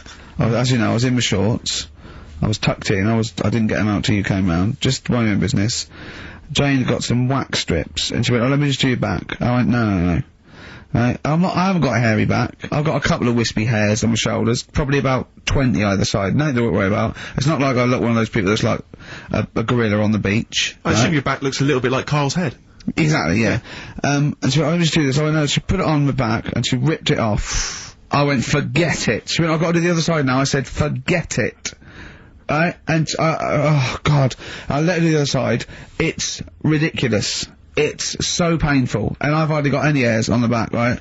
So, it made me think of something that I'd heard about. There's a thing that you can do, and I don't know why, for people with really hairy backs, and people who are hairy all over, okay, called back, crack, and sack. They do your back, and there's some people that do look like little monkeys. Yeah. Right? Yeah. They do your back, they do your arse crack, and they do your balls. Oh. In that order. Again, always a question that doesn't matter. No, it does, because what I'm saying is it done from the top all the way down? It's not done in one! What do you think? This is huge 30-foot Band-Aid type thing that you're wrapped in and then pulled. It's done a little bit at a time, isn't it? Right, well, again, it still matters which order. Because if it hurts your back, it's definitely going to hurt the sack. That's what I'm saying. I think... What is it called? Back... Crack and sack, or sack, crack and back? No, it's called back, crack. I don't know. It's probably a marketing person said we've got to be in order. You can probably choose which order you want them in, Carl. It's back, crack and sack. It should be sack. Sack, crack, back. Definitely. It should be sold like that. Why? Because like I say, if you're lying there, look, you've had half of your back done. If you went, oh, forget it, right, there is no way you're gonna have the sack done. Is it? No. I'm sorry, I wouldn't have the crack and sack done anyway. I don't know why people I'm not going to have a back done, it doesn't need doing. Where are people going where they've got to worry about the condition of the sack? At what event do you go to and you go, I've got to look sharp. I've got to look the part today. I don't know. Having the sack done. Nudists? No, because they're about being natural and that, isn't it? Normally they are airy, like that woman on holiday. Yeah, the women are, the men aren't. I don't know. Yeah, they all are sort of pretty airy. They believe in just leaving the body as it is. I think little gay fellas love it, don't they? Why are you looking at me? I don't know. I don't know. If you're a little gay fella and you've had it done, yeah, just text in. What's the text thing? 83XFM. Just text in. You know, tell us what. I don't know. Is there any information that we're missing? Is it painful? I assume so. Of course it is. Why did you get it done? That's the question. Why did you get it done? Yeah. Why is it important to have a hairless arse?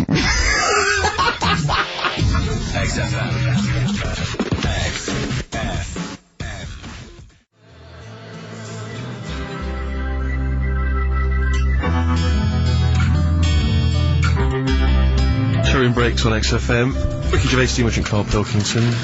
Karl, are we doing your story with a song? Is that what you want to do? Yeah.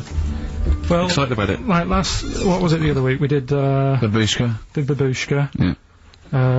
Pinball Wizard. You said if he's deaf, dumb and blind, he doesn't even know he's playing pinball, which is... I just don't bother putting money in it. That's all I'm saying. Let him play pinball, but don't waste 20p or whatever. Good point. This week, right, do you know I was saying... It is a good point, actually. It is a good point. Again, though, it wasn't a documentary. It was just, it's not, didn't really happen. Yeah, well, do you know I was saying sometimes I listen to song, I like a song to be obvious what it's saying. Pinball Wizard was a good story. You need a song to be obvious. In the ghetto, you know, it's a kid growing up and all that rough area, gets killed for nicking cars and messing with guns and that.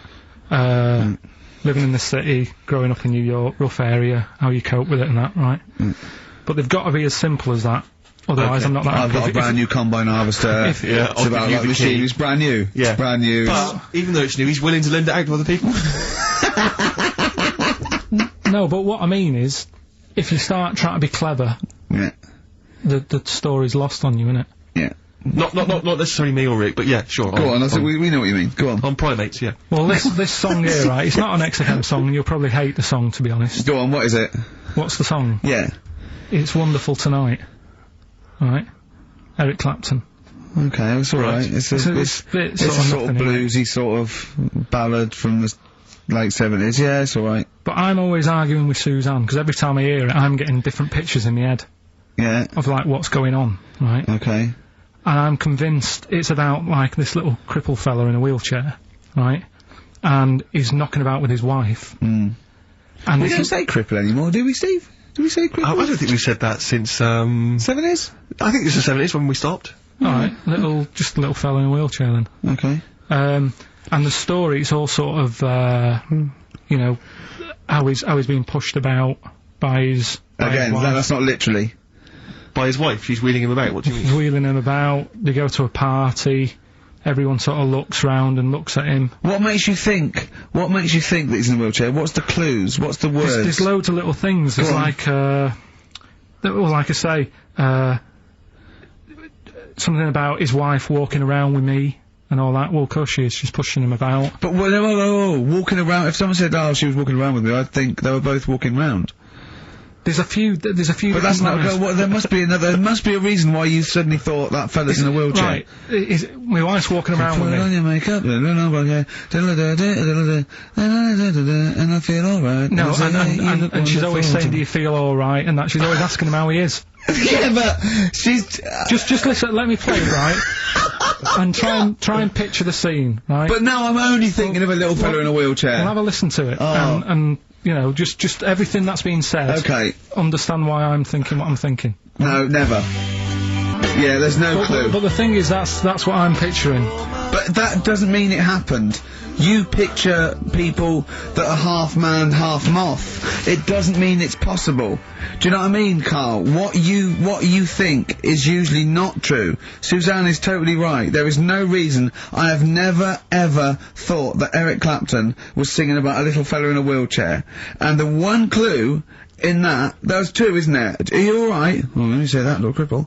Right, and, I'll give her the car keys. Oh, why's she driving? He ain't got any legs. Pushing him around and that. No, pushing him around. So he'll do one more next week then. Okay. XFM.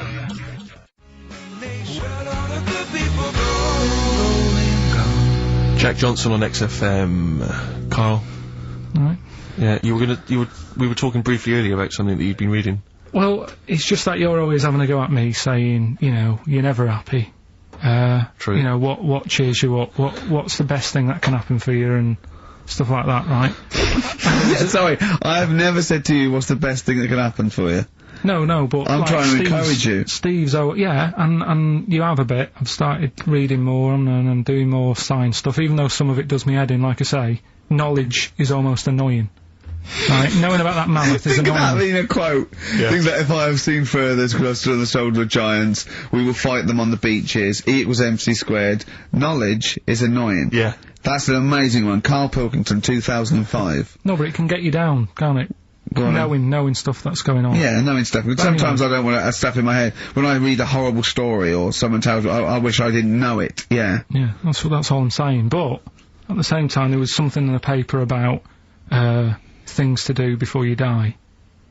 And it was just stuff that I sort of looked at, I thought, don't want to do that, cross that off, not bothering with that. At number one, you always know what's at number one, it's the same thing every time. Swim with dolphins. Yeah. Don't know why. Do you want to do that? What's going on down there that it's so good? What do we not know about? I mean, yeah, it'd be fun. I'd love to sort of encounter most animals, to be honest. I mean, there's be a few animals on the top of the list. I'd rather hang out with a bunch of chimps. I wonder if it's you're down there with dolphins and you're swimming with them, and then they sort of they click away, click, And they tell you a secret. You go into they lead you into a cave, right? But down there, it's like being at like Rolling Stones' house in the 1970s. It's they're like smoking. There's drink, there's women, yeah, there's bars. There's like, they're eating tuna, they're loving tuna. They're loving it, but they can speak, they go, oh, this clicking stuff, it's nonsense. We're at a wild time then, they go berserk, go crazy, it's 24 hours of non-stop debauchery. I think it's spiritual, but never mention it to anyone else. It's incredible, because you know they're so intelligent, and, you know... Do you know about dolphins, though, how intelligent they are? Well, people keep saying that, but what have they done? Do you know what I mean? What has someone done that they've gone, they spoke, you know, I've read a book by a dolphin or whatever, what have they done that makes them so bright? It's the same way they go, you know, they look after you, they save you and that. There's got to be one bad un in that bunch. Of course they're... Sorry, I wasn't suggesting they're all flipper. I'm not just they're constantly going round the oceans trying to save people. I mean, they're intelligent, you know. In what way? What do you mean, in what way? Well, what do you mean? Why do they pass tests? Why do people keep saying they're bright? Because of the things they can achieve and learn. Like what? And, well, they can tell shapes, objects, colours. Sorry, Carl, I mean, they're no match for you. They're not as clever as you. They're way down the list, that. But it's all relative, isn't it? for a non-human, they're doing okay. They're up there with chimps, you know. So what do you want to do before you die?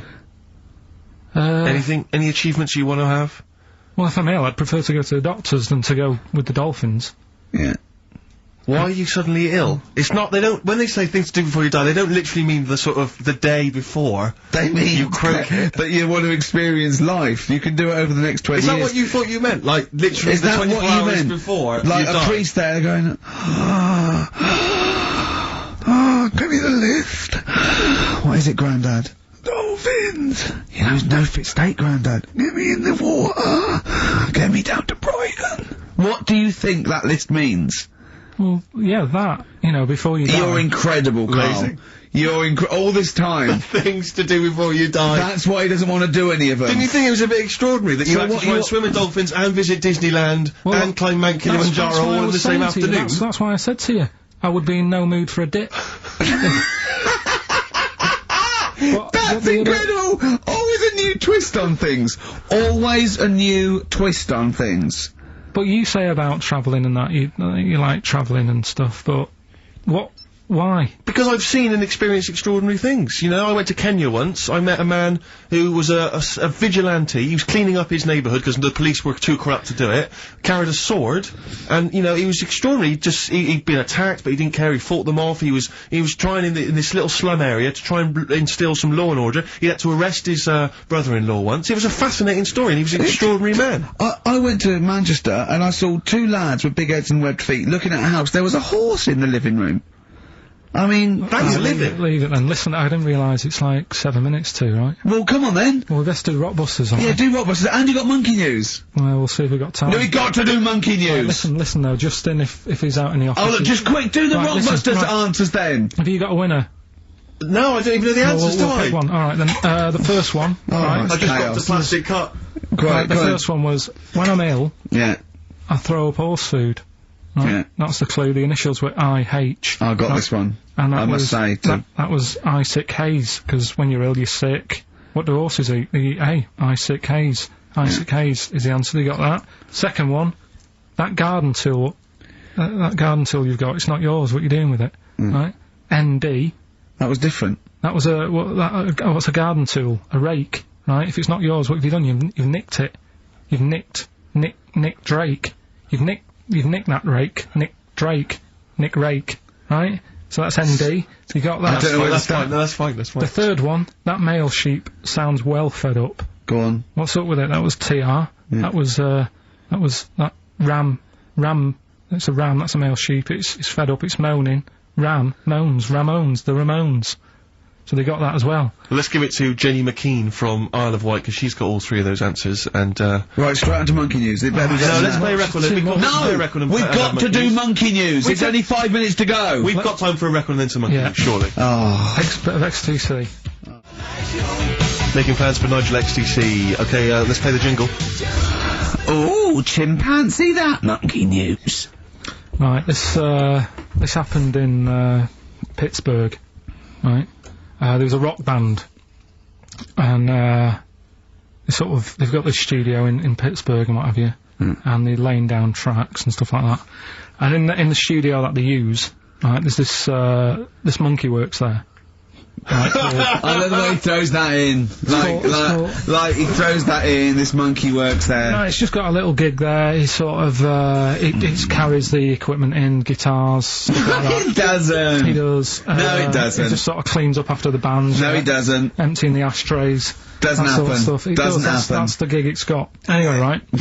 Gets women out of the crowd that they want to, go with one arm. Drag them back. So anyway, right, so the band's in the studio, right, and one of the band members brings some A&R fella to the studio to have a listen to the latest track, right? Yeah. So they hit play, and they're all there going, yeah, brilliant, this is good. Oh no. Anyway, so the fella says, yeah, I like the track, I especially like the bass on it, right? Right, this is bullshit. So this is rubbish. So and they hadn't laid down a bass track? So this is, have you heard it? So Carl, please don't do this to me. So the A&R fella goes, and it's like, the band members are stood about, and they're going, that's good that he liked it. And I'm saying, yeah, but what's he on about with the bass? So they played it No, back. this is rubbish. This is absolute rubbish. Where did you get this from? Please, because we never get Where to the did end. you Let's get hear this? it. Is absolute nonsense. So they played it back. Yeah, right? and it's the chimp playing bass. Definitely not. So they were like, that's weird, we haven't got a bassist. Anyway, so they go, well, whatever, right? So We they haven't leave. got a bassist. So They go, whatever, let's go home. Oh, forget it. XFM. Landed, Mr. Ben Folds. We've landed on XFM 104.9. Ricky Gervais, Steve Merchant, and little Karl Pilkington, and his magical little manky, round, baldy head. He was described as a wacky mank in one of the papers this week. Really? Brilliant. Well, remember we were talking about it last week about he came round to my house and I popped out my Mr. Johnson to take a little look at. And his two That made the daughters. papers. That made the papers. Wow. What paper? It wasn't front page of the Times. It must have been like the Daily Star or something. Just squeeze Live 8 in Yeah, the second, yeah. on the second page. Yeah, so wacky mank. Wacky Mank. That's Wacky great. Mank. Wacky Mank. We had an Oh, email God. from someone that reckons they remember you from body popping round Salford way. Yeah, Eccles Precinct, apparently. You know that, I don't wasn't, I wasn't doing it round there, though. Well, what do you mean? I was round Stretford. Arndale. And what were you doing? What sort of body popping was it? A bit of everything. Caterpillar. Bit of moonwalking. Do you have a little piece of lino you used to carry around? Well, mates had that. Right, you didn't Borrowed bother. theirs. Borrowed theirs. Were you really good? But you weren't breakdancing, well, you weren't spinning on your head and stuff, you were more body popping. Well, I hope he wasn't spinning on his head, because you know that can sort of give you little brain damage and things. It can give you brain damage. Also, it can wear your head down, and also makes your head perfectly round. Yeah. Because the gravity is pulling on But all if you keep on doing it, obviously it's going to wear your hair. hair out, yeah. So you become sort of like a stupid, bald, and roundy-headed. Yeah. So Gotta be very I very careful. much doubt that you did do any of that. Did you, Karl? Didn't do any of that. Well, So you're shooting off in a minute, aren't you? well, yes, because we were trying to make poverty history, Karl. Yeah.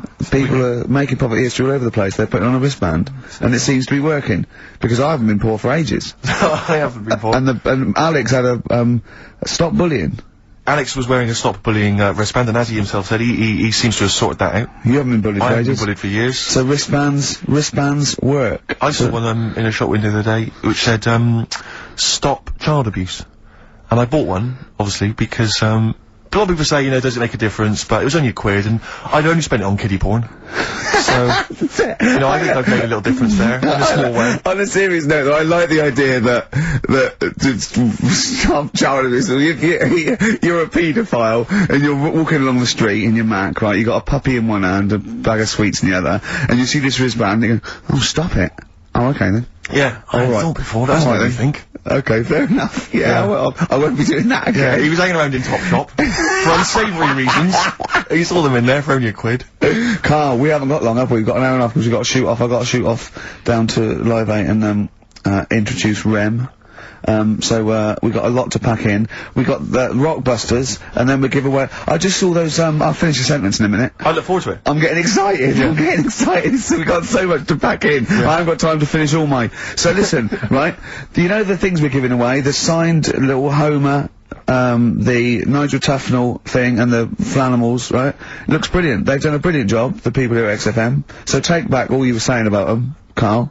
And also, we should say as well, you've still got a chance to win that, because if you get today's Rockbusters, you go straight into the hat for Yeah. the big draw, so you've still got a chance to win all those top prizes. Play a record. Bit of monkeys. Yeah.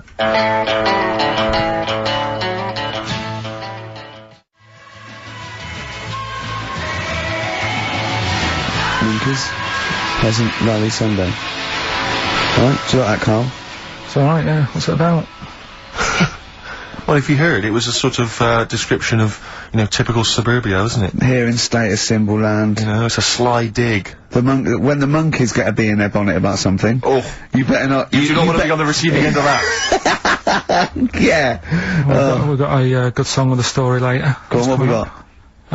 Don't want to tell you yet. Alright. Now, is it as pitiful as last week's, where you somehow misheard that Eric Clapton song? What was the Eric Clapton song? Well, Wonderful Tonight, and he was convinced it was about a bloke in a wheelchair for no reason. No evidence at all. Other than she's walking around with me. Yeah. Well, yeah, walking around with me. No. I I walk mean, into a room and everyone's head turns Yeah. to look at her, which you didn't seem to Helps hear. him to bed. is he drunk? He's had a few. Never mind. Yeah, well, you're totally wrong. Big day, Karl, though, isn't it? No, because there's lots going on, and I know Karl's it's very, very important for him that he champions Live 8. I don't know what's going on. I don't know what... I am sick of it, to be honest. Sick of what? Just sick of reading about it. Sick of this Live 8 thing. Sick of it all. Brilliant. Fed up with it. What annoys you particularly? It's not only that today, though, is it? On the way in today, right, saw a gay fella on a bike. Weird? On a bike, rushing. What time did the gay march start? What time did it have to be? Why are you looking at me? I don't know. No, but he was rushing, left it late, so he'd had a late night again. So my point's right about him. What was your point about, just to people who've just tuned in? Well, the fact that they go out late, so, you know, they sort of have a nice night out from about 11:30. They're ironing the jeans at like 10:30. In their jeans! Their leather trousers. But anyway, right, so... They're cutting the back out of their leather trousers about 10:30 at night. I'm on the way in, right, and I see one stressed out, rushing, right, on a racer, wearing high heels. Oh, I love you. He's 50's dad, isn't he? He's angry. He's just angry. If you're a gay fella and you're proud to be gay, but you also want to make poverty history, you don't know what to do today, do you? You're all racing all over the place. Must be murder. It seems a bit unfortunate that they've put them on the same day. Yeah.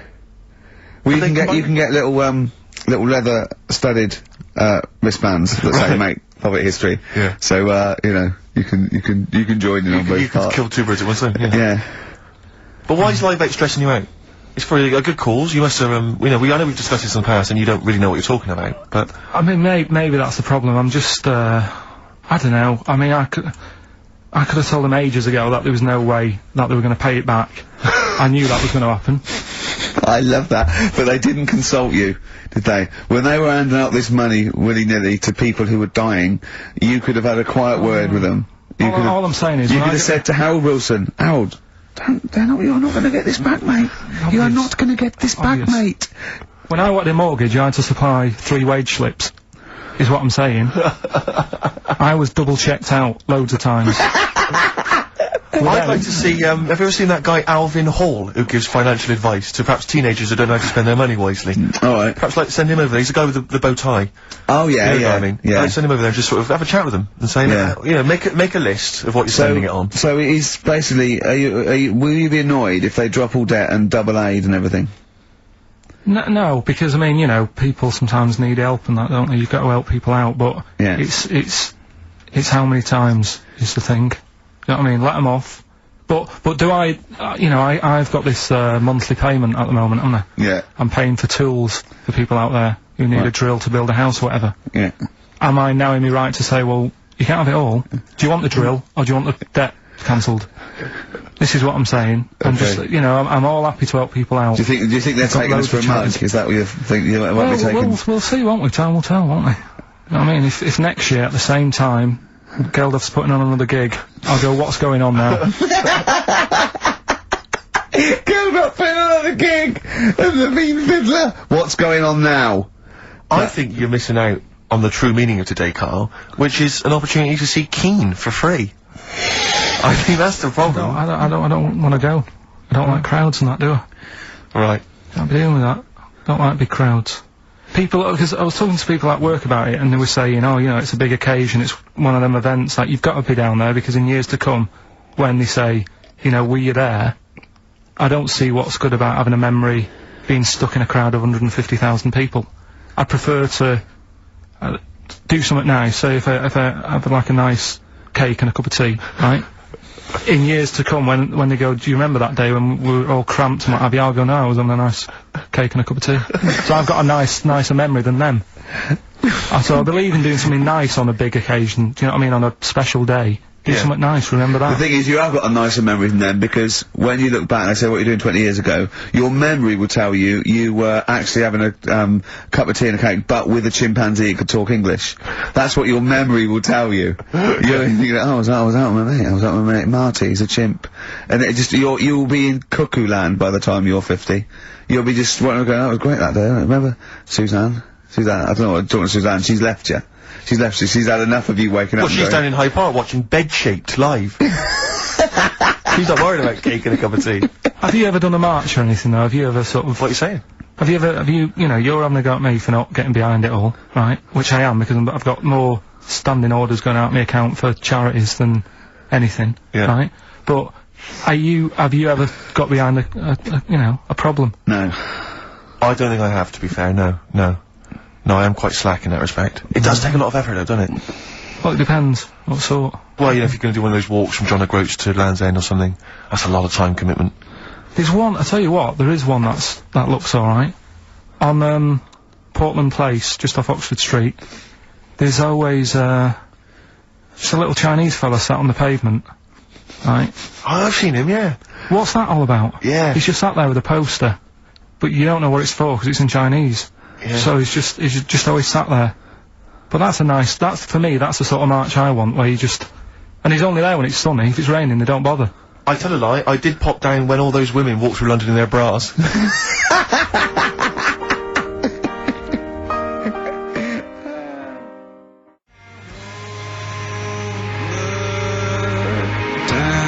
Embrace and Gravity on XFM 104.9. We've had a couple of texts. People obviously can text in 83XFM. That's the text number for the big quiz that's coming up shortly. Rockbusters, still your opportunity to win some of those cracking prizes. Enter your name in the draw if you can unravel the, I don't know what you call them, conundrums that Karl set. Sort of. We've had a couple of texts. Obviously we're leaving early today. This is a shortened show and our last show of this run. But we've got to leave early. We've got to go down and try and make poverty history. But Rob's texted and he says, only an hour and a half today. Well, poverty does have some benefits then. He's a fan. He understands the show. Who was that little fella that used to write in who hated the show? Right, I forget his name. I haven't heard from him for a while actually. I don't know what happened. No. Maybe he realised that if he hated the show so much, the obvious thing to do was to switch off. Maybe that finally dawned That's on him. annoying. What's his name? Someone remind us of his I name. like people who hate us to carry on listening. Yeah. It just gives it an edge, doesn't it? Yeah. It's the fact that, you know, that you're annoying someone. I mean, I love annoying people. I know you do, I know. You're like a kind of walking Chinese water torch. Yeah, exactly, yeah. Have we got Ladder 49 today? Rick, there's a number of cracking DVDs, as ever, on Rockbusters. We've got The Life Aquatic with Bill Murray, we've got Howard and Kumar Get the Munchies, hilarious stoner comedy, and Batman the Animated Series. And Ladder 49, there it is. Phew, Phoenix, yes. John Travolta. If you've never seen Ladder 49, then you can give us a quick text review on 83XFM. I'd be interested to know if it's Why actually are worth we giving watching. away one a week for the last 6 weeks? Yeah. Well, we better do them then. Let's do Rockbusters for the last time. You can win those amazing prizes. Alright. As always, just a little cryptic clue. Some initials of a band or an artist. Work it out, email in or text in. That's it, innit? Right, the first one. Richard's kid. Yeah. Cuts hair for a living. Right? Richard's kid cuts hair for a living. Right? Initials ED. Right? DD. Richard's kid cuts hair for a living. Second one. I have a problem saying the French word for well. Right? I think that's the right word anyway. Wow. I have a problem saying the French word for well. So what's that? That initial there is K. Right, band or artist. And then the third one. You take 8 kebabs, 2 kebabs, 57 kebabs, times it by 27 kebabs. Right? The fella is struggling to work it out. What's that? What's going on there? Right? It's a good question. DS is the answer there. 8 kebabs, 2 kebabs. I've got it. 57 kebabs times it by 27 or what have you. Fella's struggling working it out. What is I've it? got that one. DS. So, just email in, ricky.gervais@xfm.co.uk or on the text, 83936. Yeah. Yeah, and you can win Ladder 49 and those other DVDs. Plus, you go into the draw, which we'll do before we leave, and you can win the signed by Matt Groening, personally drawn Homer Simpson. We've got the Spinal Tap poster signed by Christopher Guest, and also the original artwork of us as Flanimals. But they've all been framed. They've done a brilliant job. It really is a nice prize. I mean, almost too good to give away. A little bit annoying. Is it too late to take that back? Well, I was thinking we could sneak in a copy. Yeah. Just a very bad photocopy, so it goes grey and Yeah. No, they're all originals. So get texting. Alright. Alright. XFM.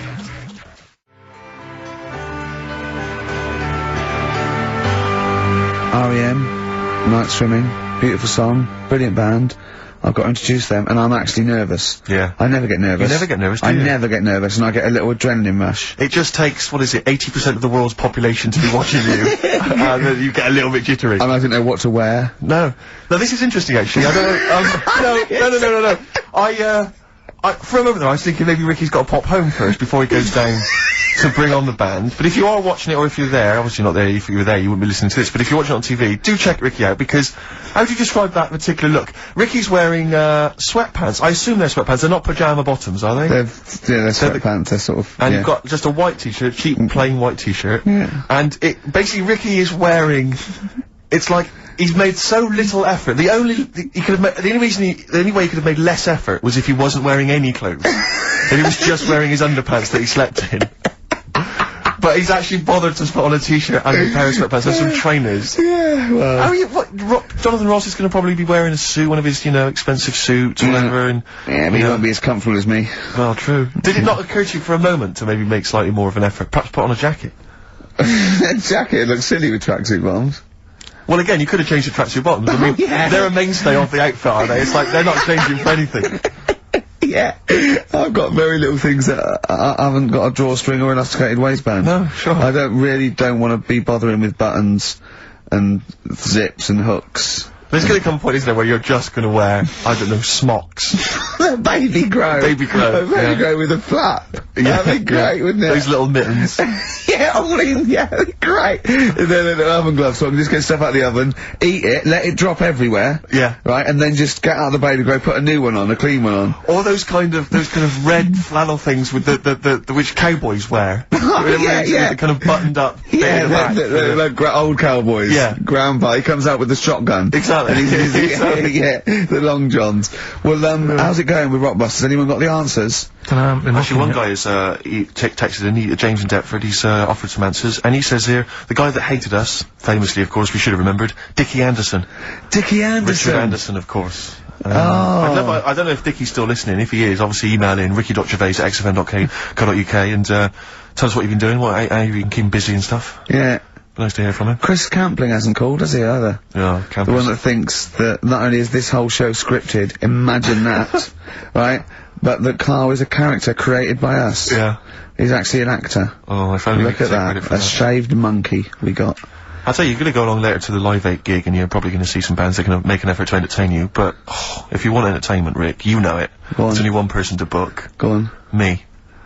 If you you're perhaps something to do, because I mean, I'm obviously a top DJ on the radio, but where I really come into my own is DJing in any kind of club environment. Well, you told me you were DJing, I didn't go to it, DJing at a party, and you said the place was rocking. The place was roaring. And I loved it. Karl just said he was there and they weren't. Well, that's nonsense, Karl, because you know very well that when I'd put on a tune, they'd cheer. Yeah, but it was late on in the night, they would have done that, whatever you put on. That's nonsense. No, they said they were happy and everything. I'm not saying they weren't having a good time. It was your party. It was alright, but they weren't going mental like you're sort of making up. They were definitely going mental. When I put on the Proclaimers, they could not believe their luck. They would have walked 1,000 miles. Was it good though? Were they really, what were they doing? They were dancing, were they? Dancing and that, but they weren't sort of cheering, going, more and all that at the end. What's about? Oh, Take On Me came on, the big cheer went up. Oh, I don't know who to believe. I've been there, done it, Steve. I've been the DJ as well. It might be jealousy. It might be like professional jealousy there. Yeah. I think it's because my fortunes are on the up, and his are on the down. We all know famously that he had, Pilkington making music, his DJ outfit. Didn't happen. I did enough. I just wanted to do enough to pay for the equipment. And I did. And that was that. But I don't like crowds, do I? But you're safe, aren't you? You're behind the little thing with the flashing lights. But there's still a lot of people and that. Forced fun. Don't like that. Forced It's fun. not forced fun. They haven't got to dance if they don't want to dance. Yeah. Don't like it. What do you mean your fortunes are on the up anyway, DJing? Well, I'll tell you, I was hired, well, I say hired, I did it as a favour to a friend, his wedding the other week. And I got there, I was thinking, yeah. Because everyone had their little role to play, and then people were doing a good job. I love you taking it seriously. And I spent ages putting together some CDs, special selection CDs. I love that! Because what I did is I burned them on iTunes. Did you turn up with your own headphones round your neck? Own headphones, wearing a suit but headphones. Metal case. Didn't need it, just had them all in one small box. Brilliant.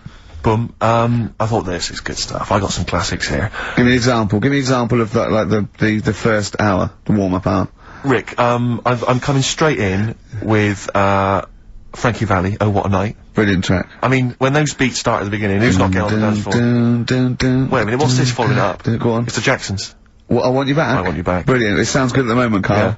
So, I'm thinking, at least I'm gonna roar this back. Because, you know, they laid on a good spread, the ceremony was nice, food was nice, I'm thinking this is gonna be the piece de resistance. Yeah. Alarm bell started ringing. Why? When I realised there was a marquee outside. Of course, it's a balmy summer evening.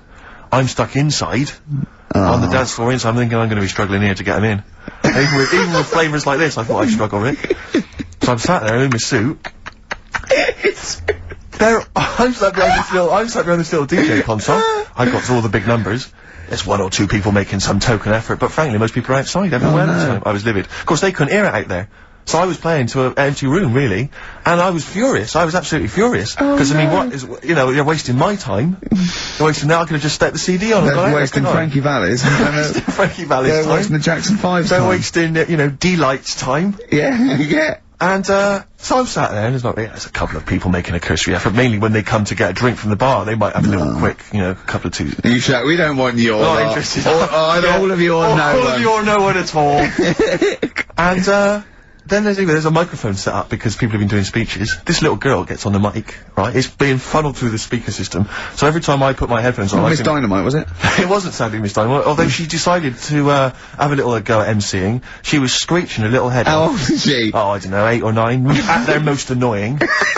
When children are at their most annoying, because they got a bit of confidence there. They're a bit cocky, they're not shy anymore, they're a bit arrogant. Yeah. She's screeching her head off, so I'm playing, you know. And she doesn't know it. your face! I'm playing into the groove. No one's getting into the groove because she's going mental. She's just going, what's this? What's this? I don't know what this is. Play something I know. I'm thinking I haven't got any bloody DJ Otsu or Crazy Frog. I'm not going to play what you. So she's just screeching along, ruining it for everyone. And I say it when there was no one there. So me, she was ruining it for me. I bet you were really I'm angry. furious. But of course as well, every time she screeched, it went through my headphones.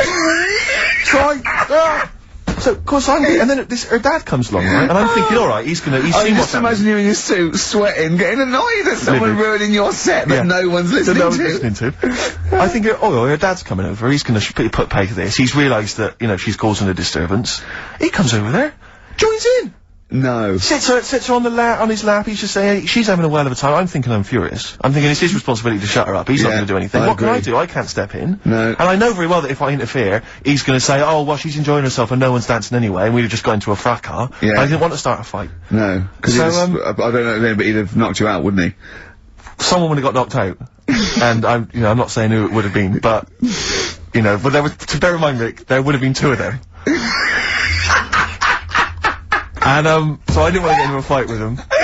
And, anyway, so I'm playing, anyway, my friend came along, he realised what was happening, and I didn't have the guts to unplug the microphone, because he'd have known, you see. Yeah. So I got my friend to do it when she had her back to me. So he pulled the plug out, the microphone went dead, she went, what's going on? I went, I don't know what you're talking about. I said, I don't know. She said, where the microphone's at? I said, you must have broken it. I don't know what's going on. Someone will probably make you pay for that. And anyway, at least we shut her up. That is great! But it really went from bad to worse. And you know there's that thing when you panic, you start panicking, so you're putting on a lot of flavours that you would have saved till the last hour. What are we talking? Boom, boom, shake, shake, exactly, you're throwing him in early. Love Shack's coming on way too soon. Really? Oh, Love Shack before 11. It's heresy, but I had to do it. But anyway, in the end, I made the bride go and get some people in. I said, look, it's your special night, alright, and they're gonna enjoy this. I'll be honest, love, this is a washout, and it's up to you Exactly. to turn this wedding around, or I'm walking. I'm walking, and I tell you, they're gonna have a sour memory of this evening, unless you bring some go people and in. get everyone in dancing. So she got him in at the end, Brilliant. and I tell you this, Carl, I mean, I don't know what you say, but they were loving it. They were absolutely loving it. A bloke came over and said, have you got Amarillo? I said, no, but I put on something even better, Delilah. Wedding crowds always go for Delilah. A song, of course, about old man killing his wife. It always goes down very well, strangely, at weddings. They get into a sort of hokey-cokey thing, they went berserk for it, and I was following it up with, I had the monkeys, I had all sorts going on. Brilliant. Of course, you know what happens. What? I'm going great guns, people are absolutely loving it, they're rocking it. I throw in, I had something cracking on at the end. Come On Eileen, of course, was on. People were going berserk for it. Which is unfortunate, because the bride's name was Eileen. Yeah. And, then the bride pipes up. I'm throwing the, bouquet. So they all traipse off outside again. I was furious! Oh no. I plugged the microphone back in, I said, what are you doing? We got, you know, but they went out there, and of course you can't get them back once they've done that, because all the women are running around. I got the, you know, thing, and then they got to wave everyone off, throw the confetti. They ruined your day. I was having a great time and they ruined it. She ruined your special day. She ruined my special night. Oh no. You know, it's on her head. What would you put on about now, Carl? What if I was DJing? Yeah. Probably a bit of world party. Go on. Interesting.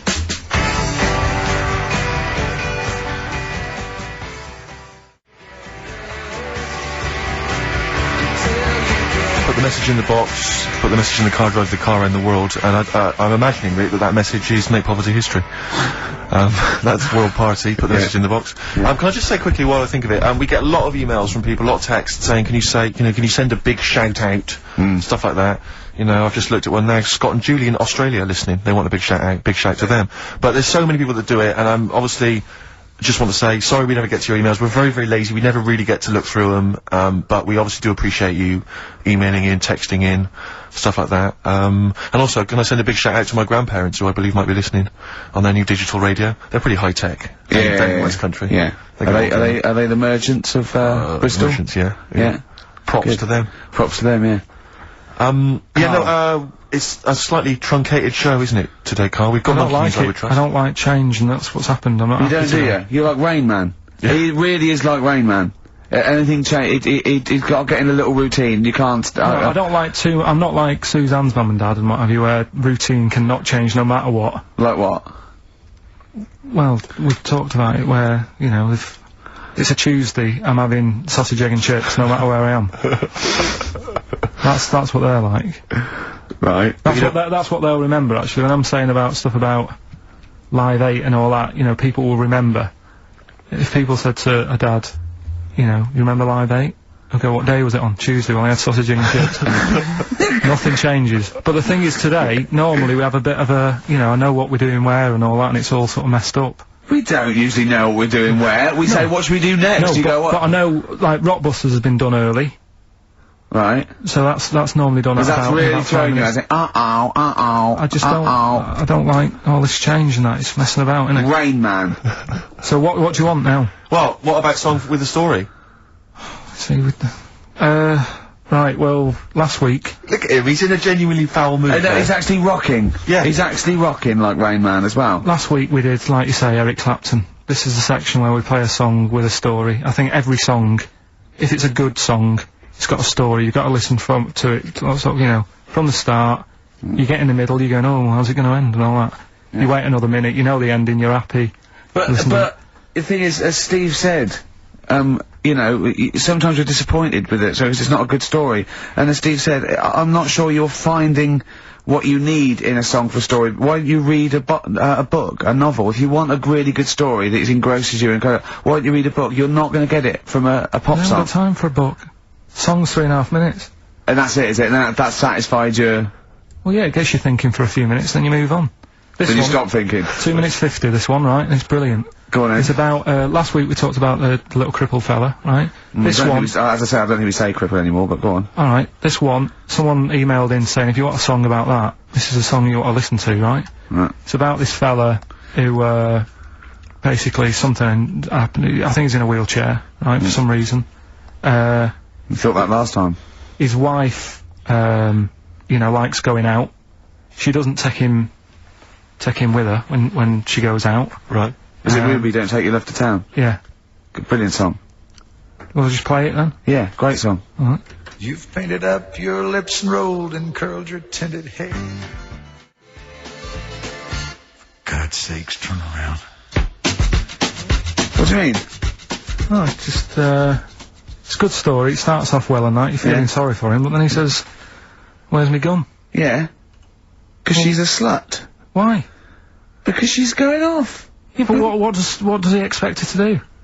What? Just because he paralysed his legs fighting for his country, presumably in Vietnam War, says that crazy Asian war. So he's gone, he's fought for his country, he's taken a bullet, he's come home, he can't walk, he should be a hero, and then his wife's going out putting it about downtown. Why do I never meet women like Ruby? Xfm. Now that you know, The Lost. The Magic Numbers on XFM 104.9. Well, the concert's kicked off, Steve. Yeah, I'm a bit annoyed that we're still here, really. Let's try and wrap this up quite quickly and then shoot No off. one's listening anyway. Nah, we could talk about anything. Well, we do. Yeah, true. It makes no difference to We us. could do a lot more swearing than we normally do. We could do even more. I was talking to Carl the other night, because I've been rewatching for some reason that film Witness with Harrison Ford, where he's a policeman that has to protect a little boy who's part of an Amish community. Amish? Yeah. And I tried to explain to Carl. You look plain, John Book. Exactly. Yeah. Exactly. And I was obviously trying to explain the Amish to Carl. He'd never heard of them. Completely stony-faced. Amazing. Now for those... Okay, you explained it to him, have you? Okay then. Yeah. Now, I don't know what you said, but I'm assuming you got it right? Carl, now tell me back now, what are the Amish? They're just people who, sort of live, like in the olden times, so to them they're sort of in about 1842 or something, so they're getting old papers and that. They haven't cut up No. They don't have telly. They don't deny that the 20th century has happened. They just don't want to be part of it.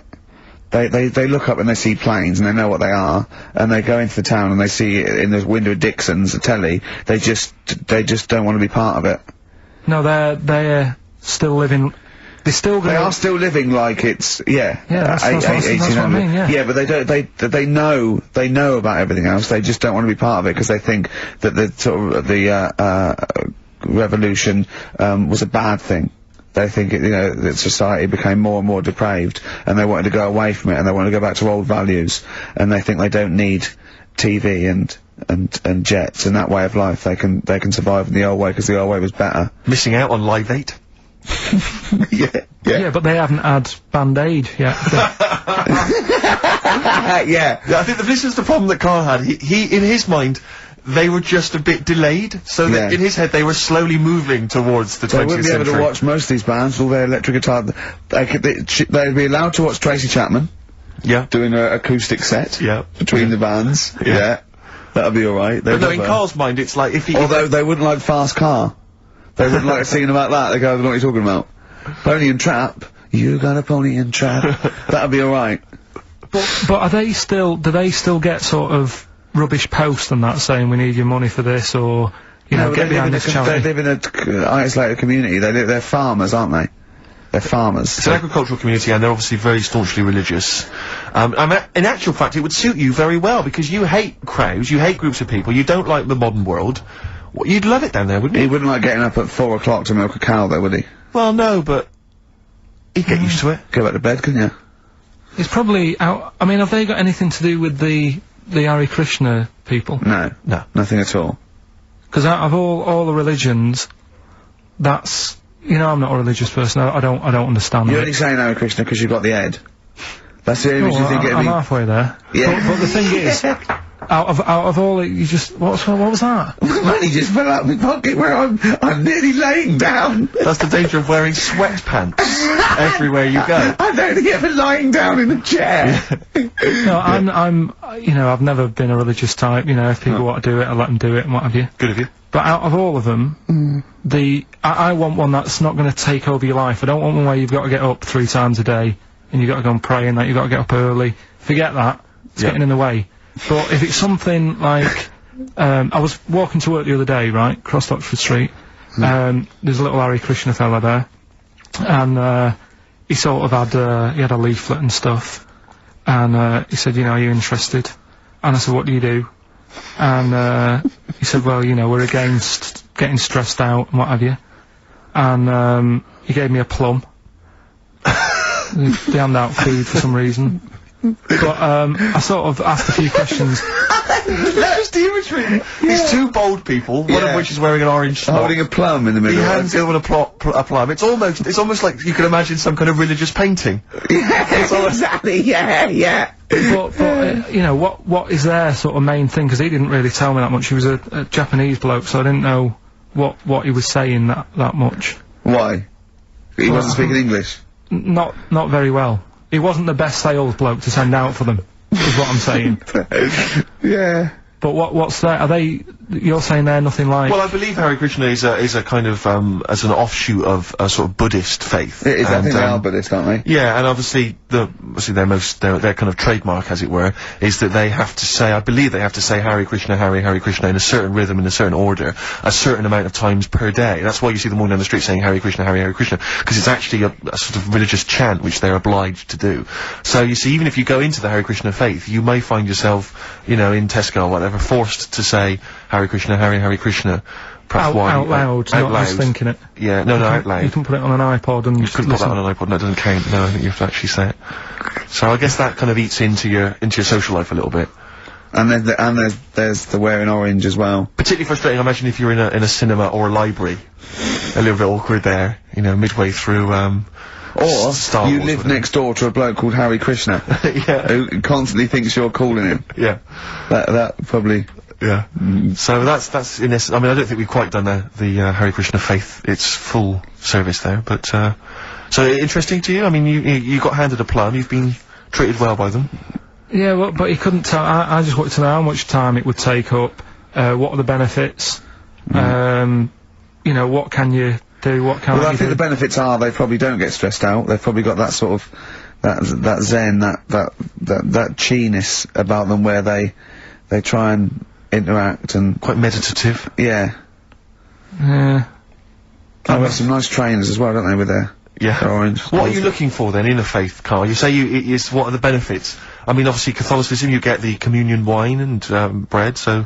Yeah, but I can afford that. Right. Probably, just, I like the Crusaders. I was forced into joining that as a kid, because a mate sort of joined it, and, he sort of said he'd join in, I sort of swore at him. I said, I'm not doing that. Right. Yeah. He said, right, if you don't come with me, I'll tell your mum that you just swore. So I was like, oh. So I went along, and they used to just go on the Friday when they played, you know, Sabutio and stuff, and then I went on one Sunday, and it was totally different. There was no Sabutio.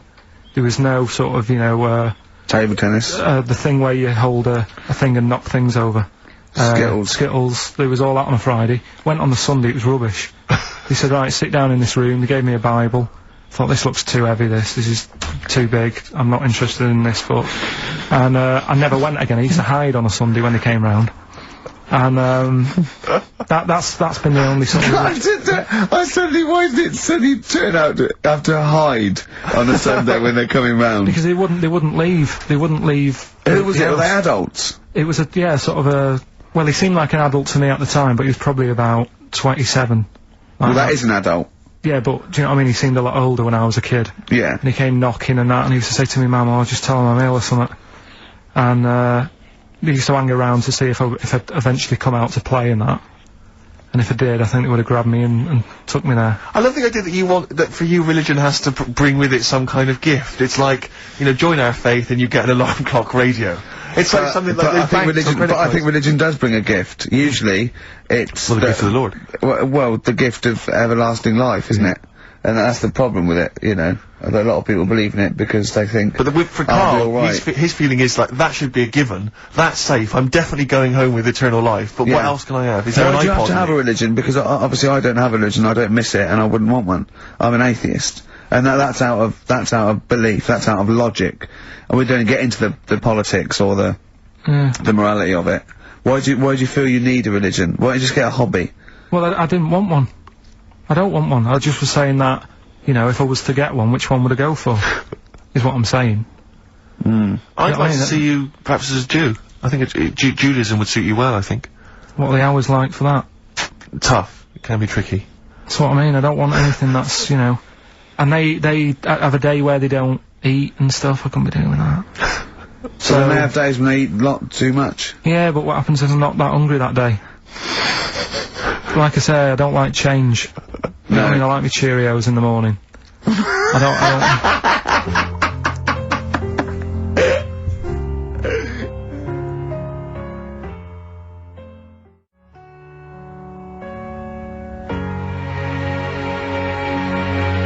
I still have that other girl in my head by Elvis Costello and Burt Bacharach, on this final XFM show, Ricky Gervais, Steve Merchant, Karl Pilkington. Well, we've nearly got to wrap it up. I think we've got to do the Rockbusters winner and give someone those lovely prizes, Monkey News, then we're out of here. We'll maybe come back, maybe do some Christmas specials. I don't want to make any promises. Right then, first one. First one was, Richard's kid, he cuts hair for a living. Yeah, what's that? That was, well, try and work it out. No, You know. there's no point. Dick's son, yeah, he was a barber. Barbara Dixon, right? Dixon, well, again, Barbara Dixon. Right, Her name wasn't Barbara Dixon, was it? So, that's that one. Did Ronnie Corbett ever say, ladies and gentlemen, Miss Barbara Dixon? Second No, one, he second never one did, was, did he? He never did. I have a problem saying the French word for well. What's the French word for well? Bon, innit? That's good. What? No, that's good though. Bell? Well, no, what? Isn't it bien? Yeah. Yeah, alright. I have a problem saying it, so I can't say it. I can't say bien. I can't say bien. Can't say Kasabian. Right? So, they managed to work that one out. That's say, one of your worst, that. Can't say bien. Can't say bien. Can't say bien, it's not. Yeah. And the last Doesn't one. work. That's terrible. 8 kebabs, 2 kebabs, plus 57 kebabs, times 27 kebabs. This fella is struggling working it out. What's the answer there? DS. Right? A Donna sum, right? So he's struggling working it out. It's a Donna sum, right? So they got that right as well, so. What was the answer? Donna Summer. Donna Summer. Yeah, Donna Summer. So, just pick So one, went out on a Steve. high then. Steve, just pick one. We went out on a high. That was shocking. What about, let's have a look, there's, Well, it's the first one to get all three. Steve, what's the first one with all three? Well, there's so many here. Yeah, but this is the first one that came through in time-wise.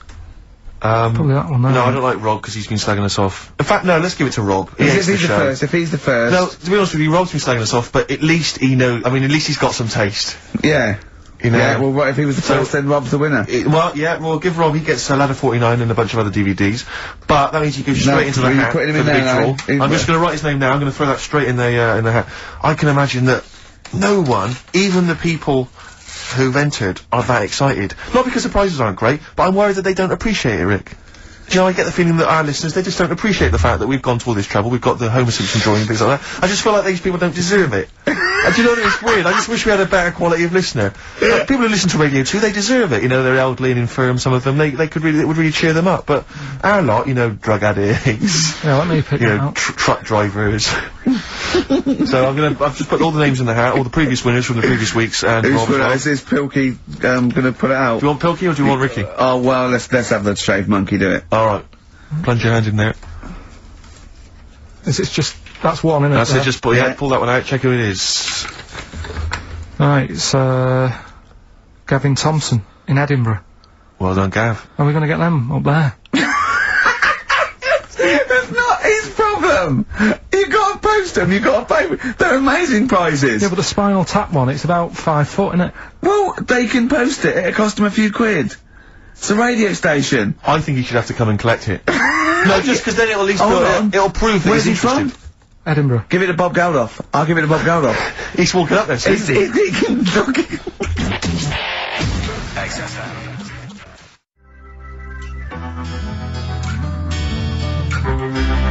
Chewing breaks. Fishing for a dream. That's what we're fishing for, isn't it? We're fishing for a dream today. What's So that make mean? poverty. I don't know what I was talking about. It doesn't matter what you're saying, Rick, no one's listening. No one's listening. Well, we've got to finish anyway. I mean, think about the fact that think how small our percentage of listeners is anyway. Anyway. And then you two are on stage at the moment. This is like broadcasting during Christmas dinner. This is the same, it's just On pointless. hospital radio. Yeah. Yeah. Exactly. Where everyone's got an iPod for Christmas. Yeah. On the ward. yeah. Well, we've just got, we're gonna go through now till 5:30, and I've got to rush off, I'm afraid, to Live 8. Don't apologise, mate. When people see the glam that you're bringing to that event. They don't even care about the people introducing it. Comedians going, ladies and gentlemen, just get on with it. No, I agree. No, I've got a good joint here. Two blokes will get on with it. Bring on Madonna. But we're gonna give it to them, Carl. We're gonna go through to the end. We've done everything we have to do. Monkey News. The final Monkey News of the year, possibly. It's been a joy. I'd just like to say, on behalf of myself, Steve Merchant, and this little bald mank. It's been a pleasure. Yeah, speak for yourself. Yeah. But, we should just point out as well, if you miss, Rockbusters while we're away. Yeah, right. You can log on to xfm.co.uk/Rockbusters, where you can actually see Karl himself, introducing you to an interactive game of Rockbusters. Looks very much like Blockbusters. It does, surprisingly. But yeah, you can join into that. And there's also, talking of monkey news, there's a link on the website, I'm trying to think where you go. I think if you go on my little biography bit, someone's done some animation to some old monkey news. Oh, it's brilliant. Great. Right. Yeah. So if you have withdrawal symptoms of monkey news, then you can find some classic And it's monkey news on animated. Classic monkey I feel news. drained today. there. Do you? Go on. This is the strangest radio show in the world. Yeah. Isn't it? Yeah. Because well, we can do that. We can talk about this and go, oh, I feel drained today. Just like he's not. Like, no one's listening. Because that's the sort of thing you say socially and no one listens. Like, just when you're watching up, oh, I feel drained today. It's rhetorical. Yeah. You're not expecting anyone, not even your loved ones, to go, oh, really? They just go, oh, that. But to do it live on air, yeah. Oh, no one's listening. What I mean is just give us a jingle. But the Exactly. But the truth is, the contempt we have for our poor listeners is unbelievable. The listeners aren't listening, and we don't want to be here. So this really is one of the most pointless things ever. No, would have been quite happy to do a full show. But you know what? The flow of it's just. I would love to listen to this back in 10 years. This actual show. Let's keep this forever. Let's keep this show forever. The show we went early. We were bored. It was a day we're trying to save Africa, but we're a little bit annoyed that no one's listening. Yeah. Right. Right. Once and for all, the final monkey news of the year. Oh, go on. What were you going to say? No, I was just going to say, if you're not into the Live 8 and you're gay, you're not listening. Because you're on a walk. Right, okay. Right. Oh, chimpanzee that monkey news! Right, there's this, card game going on, right? a big hotel in Vegas. Right. The Luxor Hotel in Vegas. Yeah. There's a major card game, all the big players and that. Sure. Were involved, right? They're all invited. Anyway, so they all meet up in this dark room at the back of the. Oh, there we go, dark room. But hairy fella. So it was brilliant at poker. I'd say it's a big game, and that everyone's been waiting for it. So it's played in the back room, not in the main entrance bit, right? So anyway, like I say, it's dark in there and what have you, and the players went in. There was already someone sat in there, right? Right. But they couldn't quite see Was he a short, hairy bloke with slightly longer arms than legs? Couldn't see him. Where are his arms slightly longer than his legs, strangely enough? Was he holding his hand of cards with his feet? Anyway.